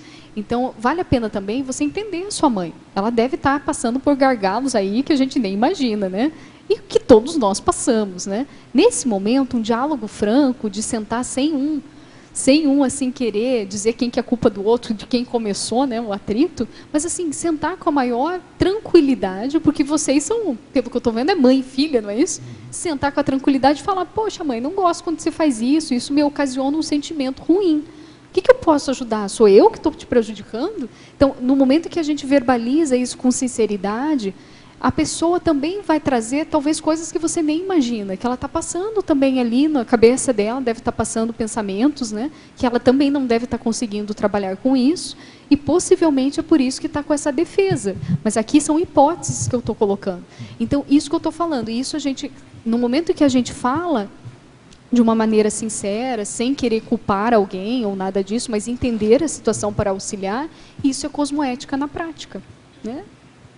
Só em relação a isso, um dos fundamentos da Conscienciologia é a autorresponsabilidade e a autopesquisa. Se ela não está adotando isso, está transferindo para outra pessoa, não sei o que vocês acham, está totalmente errado, né? Você tem que trazer para si a responsabilidade, não terceirizar, transferir para outros. Mas existem momentos difíceis para todos, né? Então, nessa hora, vale um bom ouvido, os dois ouvidos, o diálogo, né? É o melhor saída. Né? Agora, uma pergunta do Rio Grande do Sul. Parece que é Frederico Westphalen. Professora Lilian, moro com meu pai e conhecedora do domínio, eu sou conhecedora do domínio energético e a energia de cada um, percebo que as energias dessa casa são confusas, pesadas. O que posso fazer para limpar ou melhor amenizar esse ambiente para que seja melhor nossa habitação aqui? Tem várias questões, né? Primeiro, verificar se tem bagulhos energéticos na casa. Tem um livro da professora Kátia Arakaki que fala sobre o antibagulhismo, né? Então, retirar todos aqueles objetos que têm uma carga negativa, né? Ou que até mesmo são materiais que não usamos, né? Que não estão sendo utilizados e que a energia gravitante fica ali, né? Então, tudo que não é usado acaba pesando, digamos assim, o ambiente, ou a energia sendo utilizada de uma forma mais nosográfica. A questão também de verificar se tem conflitos recorrentes na família, né? E se tiver, dá um jeito de cortar, fazer a sua parte, pelo menos você não faz, né? Se você verificar que não é isso da sua família, que está agora, né, que não tem esse conflito, que vocês são mais tranquilos, a tendência é ter mais harmonia, aí tem a hipótese da casa, se a casa for antiga, né, ter essa já energia impregnada de outras pessoas que moraram ali. E, nesse sentido, vale a pena exteriorizar as energias, sempre, em todos os cômodos, só que aí, cuidado, você tem que realmente estar seguro das suas energias. Porque se você entrar nesse trabalho, que parece fácil, né, começar a energizar e começar a vir à tona, né, essas energias mais negativas, que está envolvido com consciências, e você ficar inseguro, você acaba ficando engolido, assediado. Então, você tem que trabalhar muito o estado vibracional, estar seguro desse processo assistencial e jogar aí as melhores energias em todos os cômodos da casa em si. Se tiver alguma pessoa doente, alguma pessoa que você vê que está com algum problema em si, você pode conversar com a pessoa no sentido de você aplicar o arco voltaico. Então, é uma maneira de auxiliar. Auxiliando as pessoas, você auxilia o ambiente. E se for o ambiente em si, né, a gente trabalha nesse processo energético que eu comentei anteriormente. Sempre é bom ver, como você falou, o padrão pensênico, né? Sim. Ver como é que está o holo pensênico do local, né, do ambiente. Por isso que eu comentei dos conflitos, né? Uma maneira, porque às vezes, se eu comentar assim, verifique seus pensamentos, aí a pessoa, não, eu penso sempre bem, é sempre assim. Então eu vejo assim, primeira coisa, para você identificar que você está tendo algum pensamento, uma intenção que não seja positiva, é justamente reações, são reações que afetam diretamente as tuas emoções, então você fica angustiado, com raiva, né? Você não fica confortável. E isso já tem indício, né, que você está tendo alguns pensamentos nesse sentido ou não está sabendo trabalhar com esses pensamentos. Então, vale a pena ficar de olho, sim. Tá? Ou se alguma pessoa no ambiente tiver pensamentos mais negativos e verbalizar, isso também ocasiona essas reações e que geram conflitos, né? O verbete da Kátia ontem também foi sobre isso. Limpeza holopensene, que ela pode assistir também. Excelente. Então, agora, uma teletertuliana de Niterói, também uma assídua teletertuliana, é a Andressa. A Andressa é uma grande estudiosa da conscienciologia. Então, ela pergunta, em Megapensenologia, página 39, poderia expandir o Megapensene Epicon sismógrafo multidimensional? Sim, o sismógrafo é o aparelho, né, que detecta os movimentos do solo, né, e assim por diante. Então, aqui, o Valdo fez uma analogia com a questão do Epicon, porque o Epicon, o epicentro, ele vai detectar esses movimentos energéticos, né, das pessoas, identificar os padrões energéticos, e ele já tem um nível, ou para ter esse nível maior de lucidez perante esses padrões. E é com isso que ele vira esse fulcro de energia. Eu coloco também que o Epicon é os moldes de um coordenador, ou seja, ele organiza as energias das pessoas no sentido de trafores. Não que ele seja o único, mas ele motiva as pessoas a atuarem com as suas energias de uma forma equilibrada. Então, ele faz essa aglutinação de trafores, de energias positivas, para a realização de um trabalho maior proexológico. Agora, a linfatologia, página 39, segunda linha. Como podemos desenvolver a postura pessoal de aglutinar consins de modo cosmoético? Primeiro, trabalhando muito a questão da empatia. Então, das questões da aglutinação é a gente não virar a cara para as pessoas, não é isso? Essas são as questões básicas, né? Entender mais das diversidades humanas, né? Então, aumentar o nível de cultura, poliglotismo. Quanto mais interação com as pessoas a gente tiver, maior vai ser o nosso nível de aglutinação com essas pessoas. Então, para a gente, as técnicas para isso é justamente, né, essa questão de desenvolver a comunicação. Então, a gente tem que aprender a falar várias línguas. O que eu falo de línguas não é idiomas só, mas é a linguagem do estilo do pensamento da pessoa, que nem assim, como que você fala ou cria uma empatia com o engenheiro? Daí se brinca, né? Falando engenharia, né? Né? Alguma coisa. Mas é nesse sentido, é você ter essa soltura e você conseguir permear vários holopensenes ou materpensenes, convergindo eles, né? Então você tem que estar aberta a essas variedades, né? Essas possibilidades diversas. Tem um lembrete aqui para convergir ou aglutinar essas pessoas. A primeira aglutinação que a gente vê é através dos trafores, né? E para a gente identificar os trafores alheios, primeiro a gente tem que identificar os próprios trafores. Então, primeiro, sempre voltados para nós, né? Exemplo disso, uma pessoa que é muito vítima, tem pensamentos assim, não sou boa, sempre o outro é melhor, né? Não consigo fazer ver, não sinto nada, né? Então, geralmente essa pessoa vai ter dificuldade de aglutinar pela insegurança dela, não por falta de competência, né? Então, a pessoa ela tem que se fortalecer, ou seja, assumir, fazer a assunção dos seus talentos, trafores, e também verificar trafares, e é com isso, através desse detalhamento da autopesquisa, que ela consegue fazer no outro isso. No outro no sentido de ver os talentos dos outros, convergir os talentos dos outros, né? Nesse sentido, a desaglutinação, ou seja, o oposto disso aí, pode acontecer com uma pessoa que está bem intencionada, mas está em cima de trafal, ou está em cima de estudo de mega assediador. Uma grande burrice, na verdade, pode ser, porque a pessoa está pegando temas nosográficos e, em vez de estar fazendo rapport, está fazendo evocação, né? Acho que vale a pena falar Cláudio, isso. Você me lembrou de uma coisa que vale a pena a gente ficar mais atento. A técnica que eu passei dos trafores da pessoa sempre ter uma autopesquisa mais realística de si, porque é assim que ela vai conseguir olhar melhor os outros. Dependendo da intenção da pessoa, se ela usar essa ferramenta de autopesquisa, seja conscienciométrica, consciencioterápica ou de pensenograma, seja lá qual for, com uma intenção errada, ela faz o quê?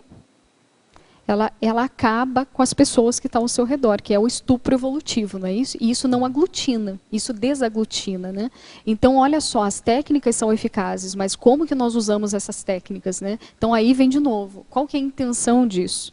Então, é só para esse alerta, né? Então, a todo momento, a gente tem que estar verificando, de fato, as intenções. Eu quis dizer assim, até aquela pessoa que tem a maior autopesquisa do mundo dela, né? Ela pode errar na aglutinação pelo excesso desse olhar muito, talvez, cirúrgico, né? Em momentos inadequados, que seria o estupro. Então, olha só, são paradoxos, é só para a gente atentar, né? Fazer os argumentos pós e contras, né? Agora aqui uma questão que você já falou, em feminologia, ela pergunta para você comentar a inclusão da serenona Manacá, se ela está ligada a alguma região geográfica. Me parece que é a Nordeste, mas isso tem que confirmar. Não está no livro Zéfiro, a Manacá. Tá? Ela é mais recente. Então, a indicação que o Amin deu anteriormente, de você verificar a ICGE, na questão da paralencologia, que lá a Mabel, ela diz certinho, né, ela descreve a data que essa serenona se fez presente, né, aqui na CCCI, e os motivos, ou o contexto, as situações, né, vai ficar mais realístico essa informação.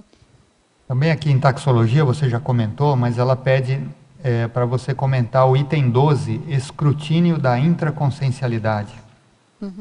Que escrutínio é aquele exame minucioso, né, da questão de como que nós funcionamos. Então, quanto mais técnicas você aplicar em você, no sentido de ficar mais curioso, querer identificar traços, tendências, valores, autocorrupções, ou até mesmo condutas cosmoéticas em você, melhor vai ser o seu abertismo para até você virar aí a questão do epicentro consciencial. Então, o EPICOM, quanto mais ele tiver burilado a sua intraconsciencialidade, mais conexão ele tem com o amparo, mais ele consegue desenvolver os parafenômenos, mais ele consegue assistir. Eu vejo que é uma equação, né? Uma equação aí de... Isso. Tem uma questão que eu gostaria de comentar, não sei se dá a mim, como é que está o tempo aí? Tem muita... Nós temos... então, eu vou deixar você. Vamos deixar para o final. Agora, a verbetógrafa, isso aqui é daqui de Foz mesmo. Hoje, quarta-feira, hoje que ela está falando de ontem, né? Quarta-feira, amanheci com uma pressão na cabeça. Não é dor de cabeça, é uma sensibilidade maior a tudo. Até o canto dos pássaros que me acordam pela manhã estão me incomodando. Seria uma tempestade magnética extrafísica? Olha, você primeiro tem que ver essas questões assim, orgânicas. Você se alimentou bem? Você estava com pressão baixa, pressão alta? Então, vê essa questão, primeiro, somática, que interfere diretamente nas questões das parapercepções. Se descartou essa questão somática, aí você vai para a questão energética. Pode ser uma descoincidência da paracabeça. É mais provável. Então, uma descoincidência pode o quê? Ampliar as suas percepções auditivas, de olfato, de tato, né, essa hipersensibilidade e assim por diante. Mas eu coloco aqui, vale a pena você verificar primeiro questões orgânicas e somáticas. E também vê o que ela está falando, uma pressão na cabeça e ela se sente incomodada com o canto dos pássaros, não era para sentir, né? Também já tem alguma coisa os cantos dos pássaros são bonitos, pássaros né? São... Mas então, é por isso que eu estou falando, às vezes é questão orgânica, assim, ou até mesmo de, às vezes ficou muito tensa durante o dia, então são sutilezas de como, vale a pena você aferir como é que foi esse teu dia de ontem, né? No caso, né? E se não é uma interferência energética também, né? Perfeito. Então, agora aqui uma pergunta do Rio de Janeiro. A verbetógrafa. Descobri as tertúlias há mais de um ano e desde então assisto diariamente pelo YouTube. Mas hoje, quarta-feira, quer dizer ontem também, consegui assistir ao vivo e percebi uma melhora das energias em minha casa, que pela manhã não estavam boas. O tema de ontem foi limpeza holopensênica, né, da Kátia. Tenho passado por uma transição difícil, pois depois de muito pesquisar, fui me conscientizando e há um mês saí de uma seita religiosa, que participei por 24 anos, com práticas mediúnicas. Poderia me dizer algo sobre isso? Sinto-me como um presidiário que alcançou a liberdade. Ótimo, o que eu tenho que falar é isso. Vamos lá, vamos continuar essa jornada. Agora, fique persistente, trabalha muito o EV, estado vibracional, né? Mantenha essa rotina de trabalho energético, porque você recentemente saiu de um grupo, né? De um grupo aí, vamos falar assim, grupo intrafísico, mas também que tem envolvimentos extrafísicos, né? Então, sempre fique atente-se muito para a sua intenção, para o seu pensamento. Se voltar pensamentos de religião, né, ou místicos, corta isso. E venha participar dos cursos aqui. Isso ajuda muito o debate, né, você expor as suas vivências. É isso aí. Agora, uma pergunta de Santa Maria, Rio Grande do Sul. Professora Línia, em Sindromologia, na página 41, poderia expandir o sobrepujamento da síndrome do oráculo? A questão do EPICOM, ele tem que já ter superado a questão dessa síndrome do oráculo. O que vem a ser isso? É utilizar os argumentos parapsíquicos de uma forma de poder, né, de manipulação ou até mesmo de sedução. Então, sempre tem um ganho secundário, uma autocorrupção, é uma conduta anticosmoética. Exemplo desses discursos que vinculam a síndrome do oráculo. Quando a pessoa está argumentando com um colega, né, ou com uma pessoa, e ela fala assim, estou vendo um amparador e ele pediu para falar isso com você. Então, você já tirou totalmente o argumento da outra pessoa, né? Então, você está dizendo que o amparo está com você, a outra pessoa está errada, né? Então, essa sutileza de discurso já diz muito a questão mística. O parapsíquico maduro, ele pode estar vendo o amparador, mas ele não precisa falar isso. Ele pode falar, vem cá, que tal você pensar sobre isso? Ele não precisa falar necessariamente como o amparador pediu, né? Então, isso são argumentos de manipulação, para criar dependência, gurulatria e assim por diante, né? Ou aquela pessoa que ao chegar a um ambiente, ela fala, nossa, que peso, estou com dor de cabeça, vou sair daqui, estou toda pesada, nossa, né? Então, ela já dramatiza aquela questão, né? E às vezes não é o ambiente, é a pessoa, né? E assim... tem um verbete, se chama Síndrome do Oráculo, Sim. do professor Rodolfo Krautheim. Se a pessoa quiser aprofundar, dá uma olhada lá nesse verbete. Agora a pergunta da Espanha, Madrid. Ela pergunta, em Parafatologia, página 40, final da 8ª linha. Poderia explicar as interseções cosmoéticas dos parapreceptores?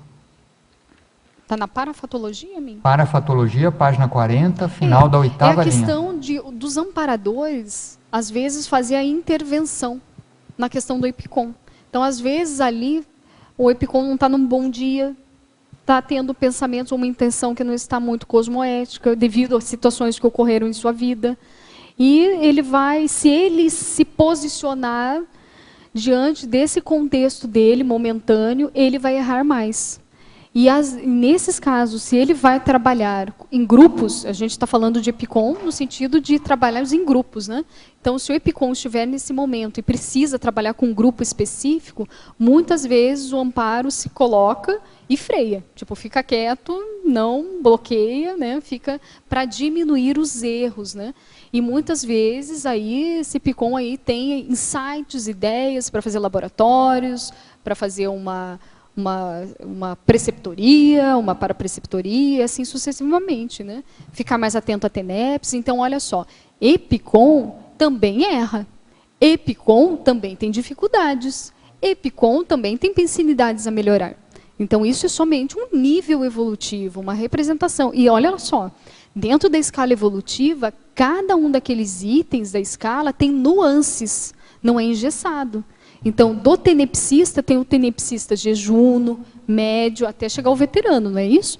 O EPICOM é a mesma coisa. Tem o EPICOM jejuno, tem o EPICOM médio, tem o EPICOM veterano e tem aquele lúcido, que tem o fiexis, né? Então, olha só, muitas nuances de tipos, de crescimentos, né, evolutivos. Então, isso vale a pena desdramatizar essa questão. Agora, em Tecnologia, página 40, 2ª linha. Peço para explicar como funciona na prática as técnicas de evitação do megatrafar pessoal. Vale a pena, tem bastante oficinas na Conscius, onde eles colocam, né, tem técnicas onde você vai aferir, né, associar o trafor, trafar e trafal. e que dali você você vê a nuance de um traço completo, né? E com isso você vai chegando no mega trafar. Uma coisa interessante, não adianta a pessoa fazer uma listagem de trafores e trafares, se ela não souber correlacionar eles. Então existem trafores que estão omissos, não é isso? E existem e assim por diante. Então a pessoa ela tem que entender, ela tem que compreender a linguagem entre esses traços. Por isso que a Conscius entra. A gente tem que aproveitar mais esses cursos, né? Então não adianta nada eu saber, tenho talento na comunicação, tá? E daí? Quando que entra o meu trafar? Utilizando o meu trafor de comunicação. Então você tem que compreender as nuances dos traços para ficar mais atento a isso, para superar, né? Atento a todo tempo ao nosso mega trafar, se ele é parte tão arraigada da nossa personalidade. Primeira coisa é atentar-se para o seu pensamento. Então a manifestação do teu trafar ou da sua qualidade, trafor, vem através do seu pensamento. Então se você atentar-se a isso, você já vai ver aonde que está errando, em quais situações que isso pega, com quais pessoas que isso é mais provável acontecer. Então isso vai formando um arcabouço, né, para você de conhecimento sobre aquele traço específico. Agora tem uma outra pergunta aqui, que você já comentou uma parte, que ela está perguntando do coaching. Eu vou repetir, porque ela tem um desdobramento. Tá? Então, na parafatologia, na página 40, poderia, na segunda linha, explicar sua experiência atual sobre os amparadores extrafísicos, atuando ao modo de coaching para os EPICONs. Agora ela complementa aqui. Essa aqui você já respondeu até. Qual evolução pessoal você percebeu nesse processo de aconselhamento nos últimos anos? Poderia citar condutas a serem evitadas e outras a serem enfatizadas para se poder dispor de tal coaching? Como é que é a mim? Eu vou repetir que é meio comprida, Ficou né? ambígua para mim, eu não entendi. A primeira ela está perguntando do coaching, né? Depois ela pergunta, qual evolução pessoal você percebeu nesse processo de aconselhamento nos últimos anos? Entendo eu que é dos amparadores, né? Sim. Poderia citar condutas a serem evitadas e outras a serem enfatizadas para se poder dispor de tal coaching? Quer dizer, o que deve se fazer como conduta para ter esse coaching? Primeiro, então eu vejo assim, tá com a autopesquisa mais em dia. Essa questão de aconselhamento, eu já sou contrário a isso. Então, eu tenho que verificar o que você entende por aconselhamento, né? Então, às vezes, você evidencia traços, né, dos alunos, que isso, o EPICON, ele está nessa condição, né? A gente dá diretrizes, né, ou ajuda o aluno a fazer, às vezes, autodiagnóstico e até mesmo heterodiagnóstico. Mas aconselhamento eu acho delicado. Então, o aluno, ele arregaça as mangas por ele, e verifica como hipótese aquilo que o EPICON falou. Senão a gente está trabalhando com dogma. Né?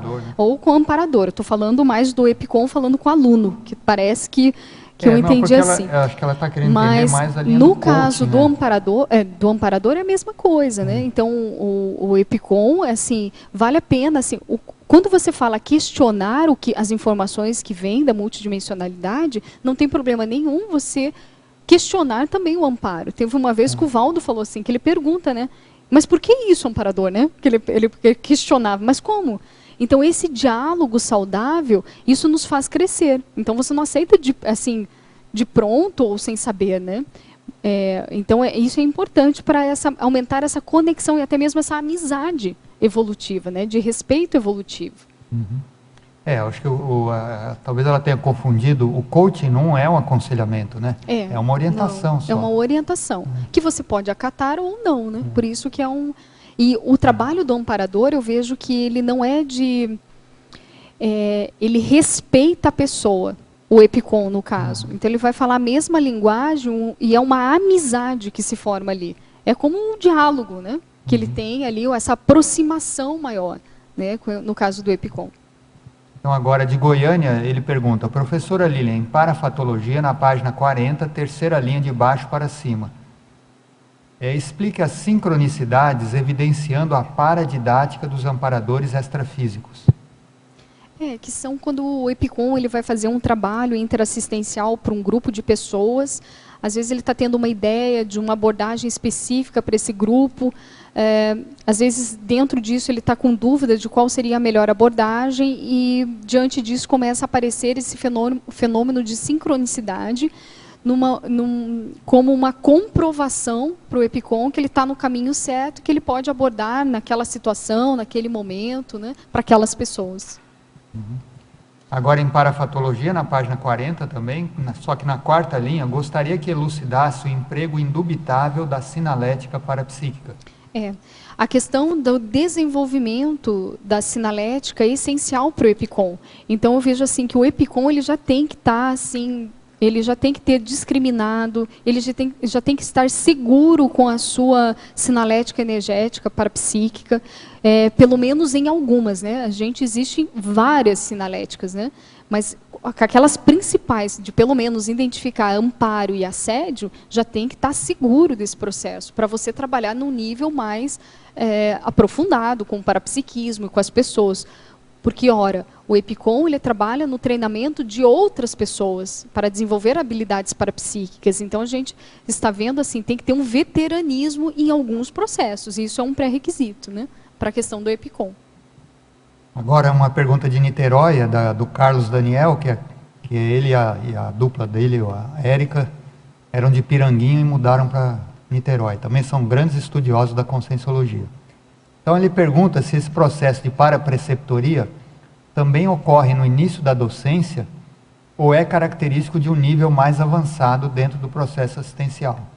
Olha, eu vejo que acontece com toda pessoa que estiver predisposta, que estiver aberta à questão multidimensional. Então, eu brinco assim, aquela pessoa que coloca o Labicom na rua, né? Então ela está à mostra ali, ela quer aprender, então tudo isso leva à questão da parapreceptoria. A gente vê isso com o tenepsista, a gente vê isso com o docente da Conscienciologia, e assim com várias pessoas, com o voluntário, então com o recepcionista lá do voluntário que está aqui no CAEC, né? Quantas vezes ele não tem lá a parapreceptoria para atender um grupo específico? Então isso permeia todos nós que estamos aí querendo ou ralando ou arregaçando a manga para tentar evoluir, né?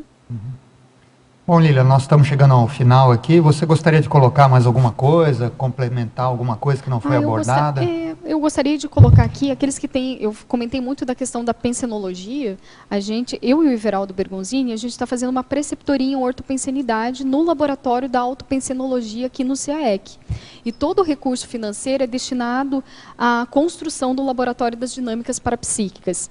Então, como é que é realizado? Então, a pessoa ela pode agendar diretamente no CAEC, a gente conversa, só entra no laboratório os 2 EPICOMs, né, e a pessoa, e fica 1h30 fazendo esses trabalhos, ensinando para elas técnicas, para ela qualificar a sua autopensenidade. As técnicas utilizadas é o pensenograma e o código pessoal de cosmoética. Então, a gente auxilia a pessoa nesse sentido. Então, quem tiver interesse, aqui está um folder, tem Entra em contato pelo telefone do CAEC. Entre em contato pelo telefone do CAEC, 3525-2652. Então, nós agradecemos aqui a professora Lilian pela apresentação do verbete, agradecemos a participação dos tertulianos, dos teletertulianos, e passamos para os nossos avisos e divulgações. Obrigado. As pontuações da tertúlia de hoje são 25 assinaturas no livro de presença, 11 perguntas presenciais e 27 perguntas respondidas online.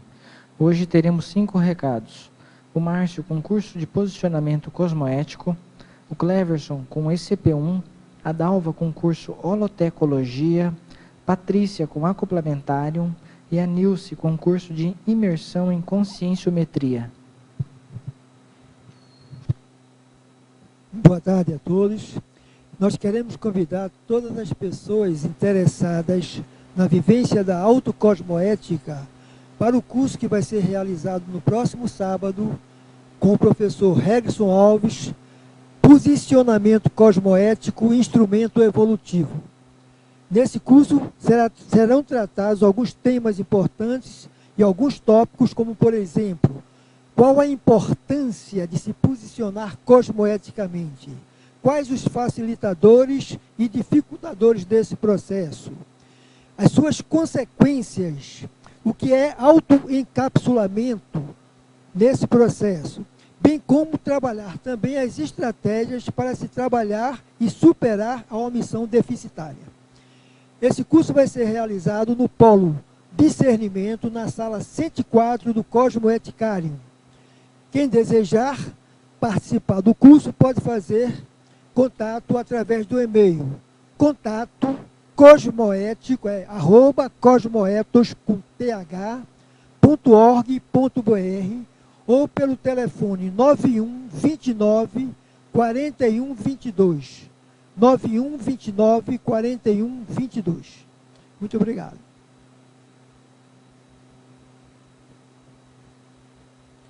Boa tarde a todos. O IPC tem a honra de convidar todos a participar do ECP1, que terá a temática Projetabilidade Lúcida Interassistencial, que acontecerá nos dias 13 a 15 de novembro desse ano. Os professores serão Ana Paula Firmato e João Luiz Ferreira. Os temas do curso são Técnicas para a Autoconscienciometria, Qualificação do Vínculo Interassistencial, Autodiagnóstico pelo Estado Vibracional e Reprogramação do Holopensene Pessoal. Para mais informações, pelo telefone 2102-1448 ou pelo e-mail ecp1@iipc.org. Muito obrigado. Boa tarde a todos. Pessoal, o CAEC está convidando a todos para participarem do curso Holotecologia e Cosmovisiologia, terceira edição. Acontecerá 30 de outubro a 1º de novembro. E em seguida teremos os minicursos Qualificação de Holotecários, de 2 a 6 de novembro. Esse evento de qualificação é dedicado a oferecer a todos os interessados uma visão panorâmica das rotinas, problemáticas e desafios enfrentados no desenvolvimento de atividades em holotecas. Mais informações sobre valores e formas de pagamento podem entrar em contato com a recepção do CAEC. Telefone 45 3525 2652. Obrigada. Boa tarde a todos. Eu gostaria de convidá-los para o curso Acoplamentarium sobre a temática Parasociometria, que acontece a partir de amanhã, sexta-feira, e se estende durante o final de semana até a tarde de domingo. Os EPICONs são a Cristiane Ferraro, o Rui Bueno e o Félix Wong. A parasociometria é o estudo da rede de contatos grupocármicos, analisando e qualificando as relações entre essas personalidades, relações de afeto, desafeto, os papéis sociais, papéis parasociais. O curso Acoplamentário é um curso de campo sem pré-requisitos. Informações e inscrições na recepção do CAEC. O DDD é 45 e o telefone é 3525-2652. O curso inicia amanhã às 15 horas. Obrigada. Boa tarde. Convido a todos a participar do curso de campo Imersão em Conscienciometria, que vai acontecer no Hotel Mabu de 6 a 8 de novembro. Um dos objetivos deste curso é favorecer a compreensão das prioridades evolutivas pessoais.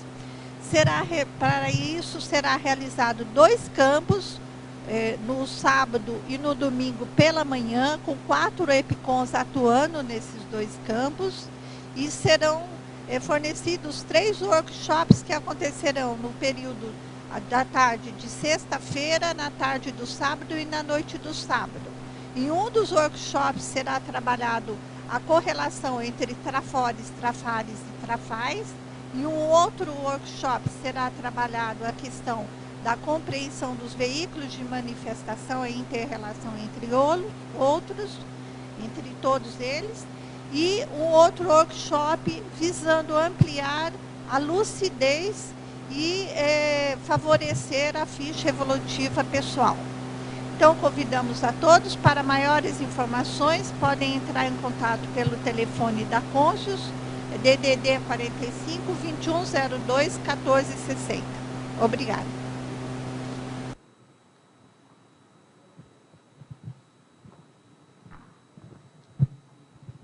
Para amanhã, teremos o verbete Temperamento Pacífico, especialidade Temperamentologia, e o verbetógrafo Humberto Silva. Muito obrigado e boa tarde a todos.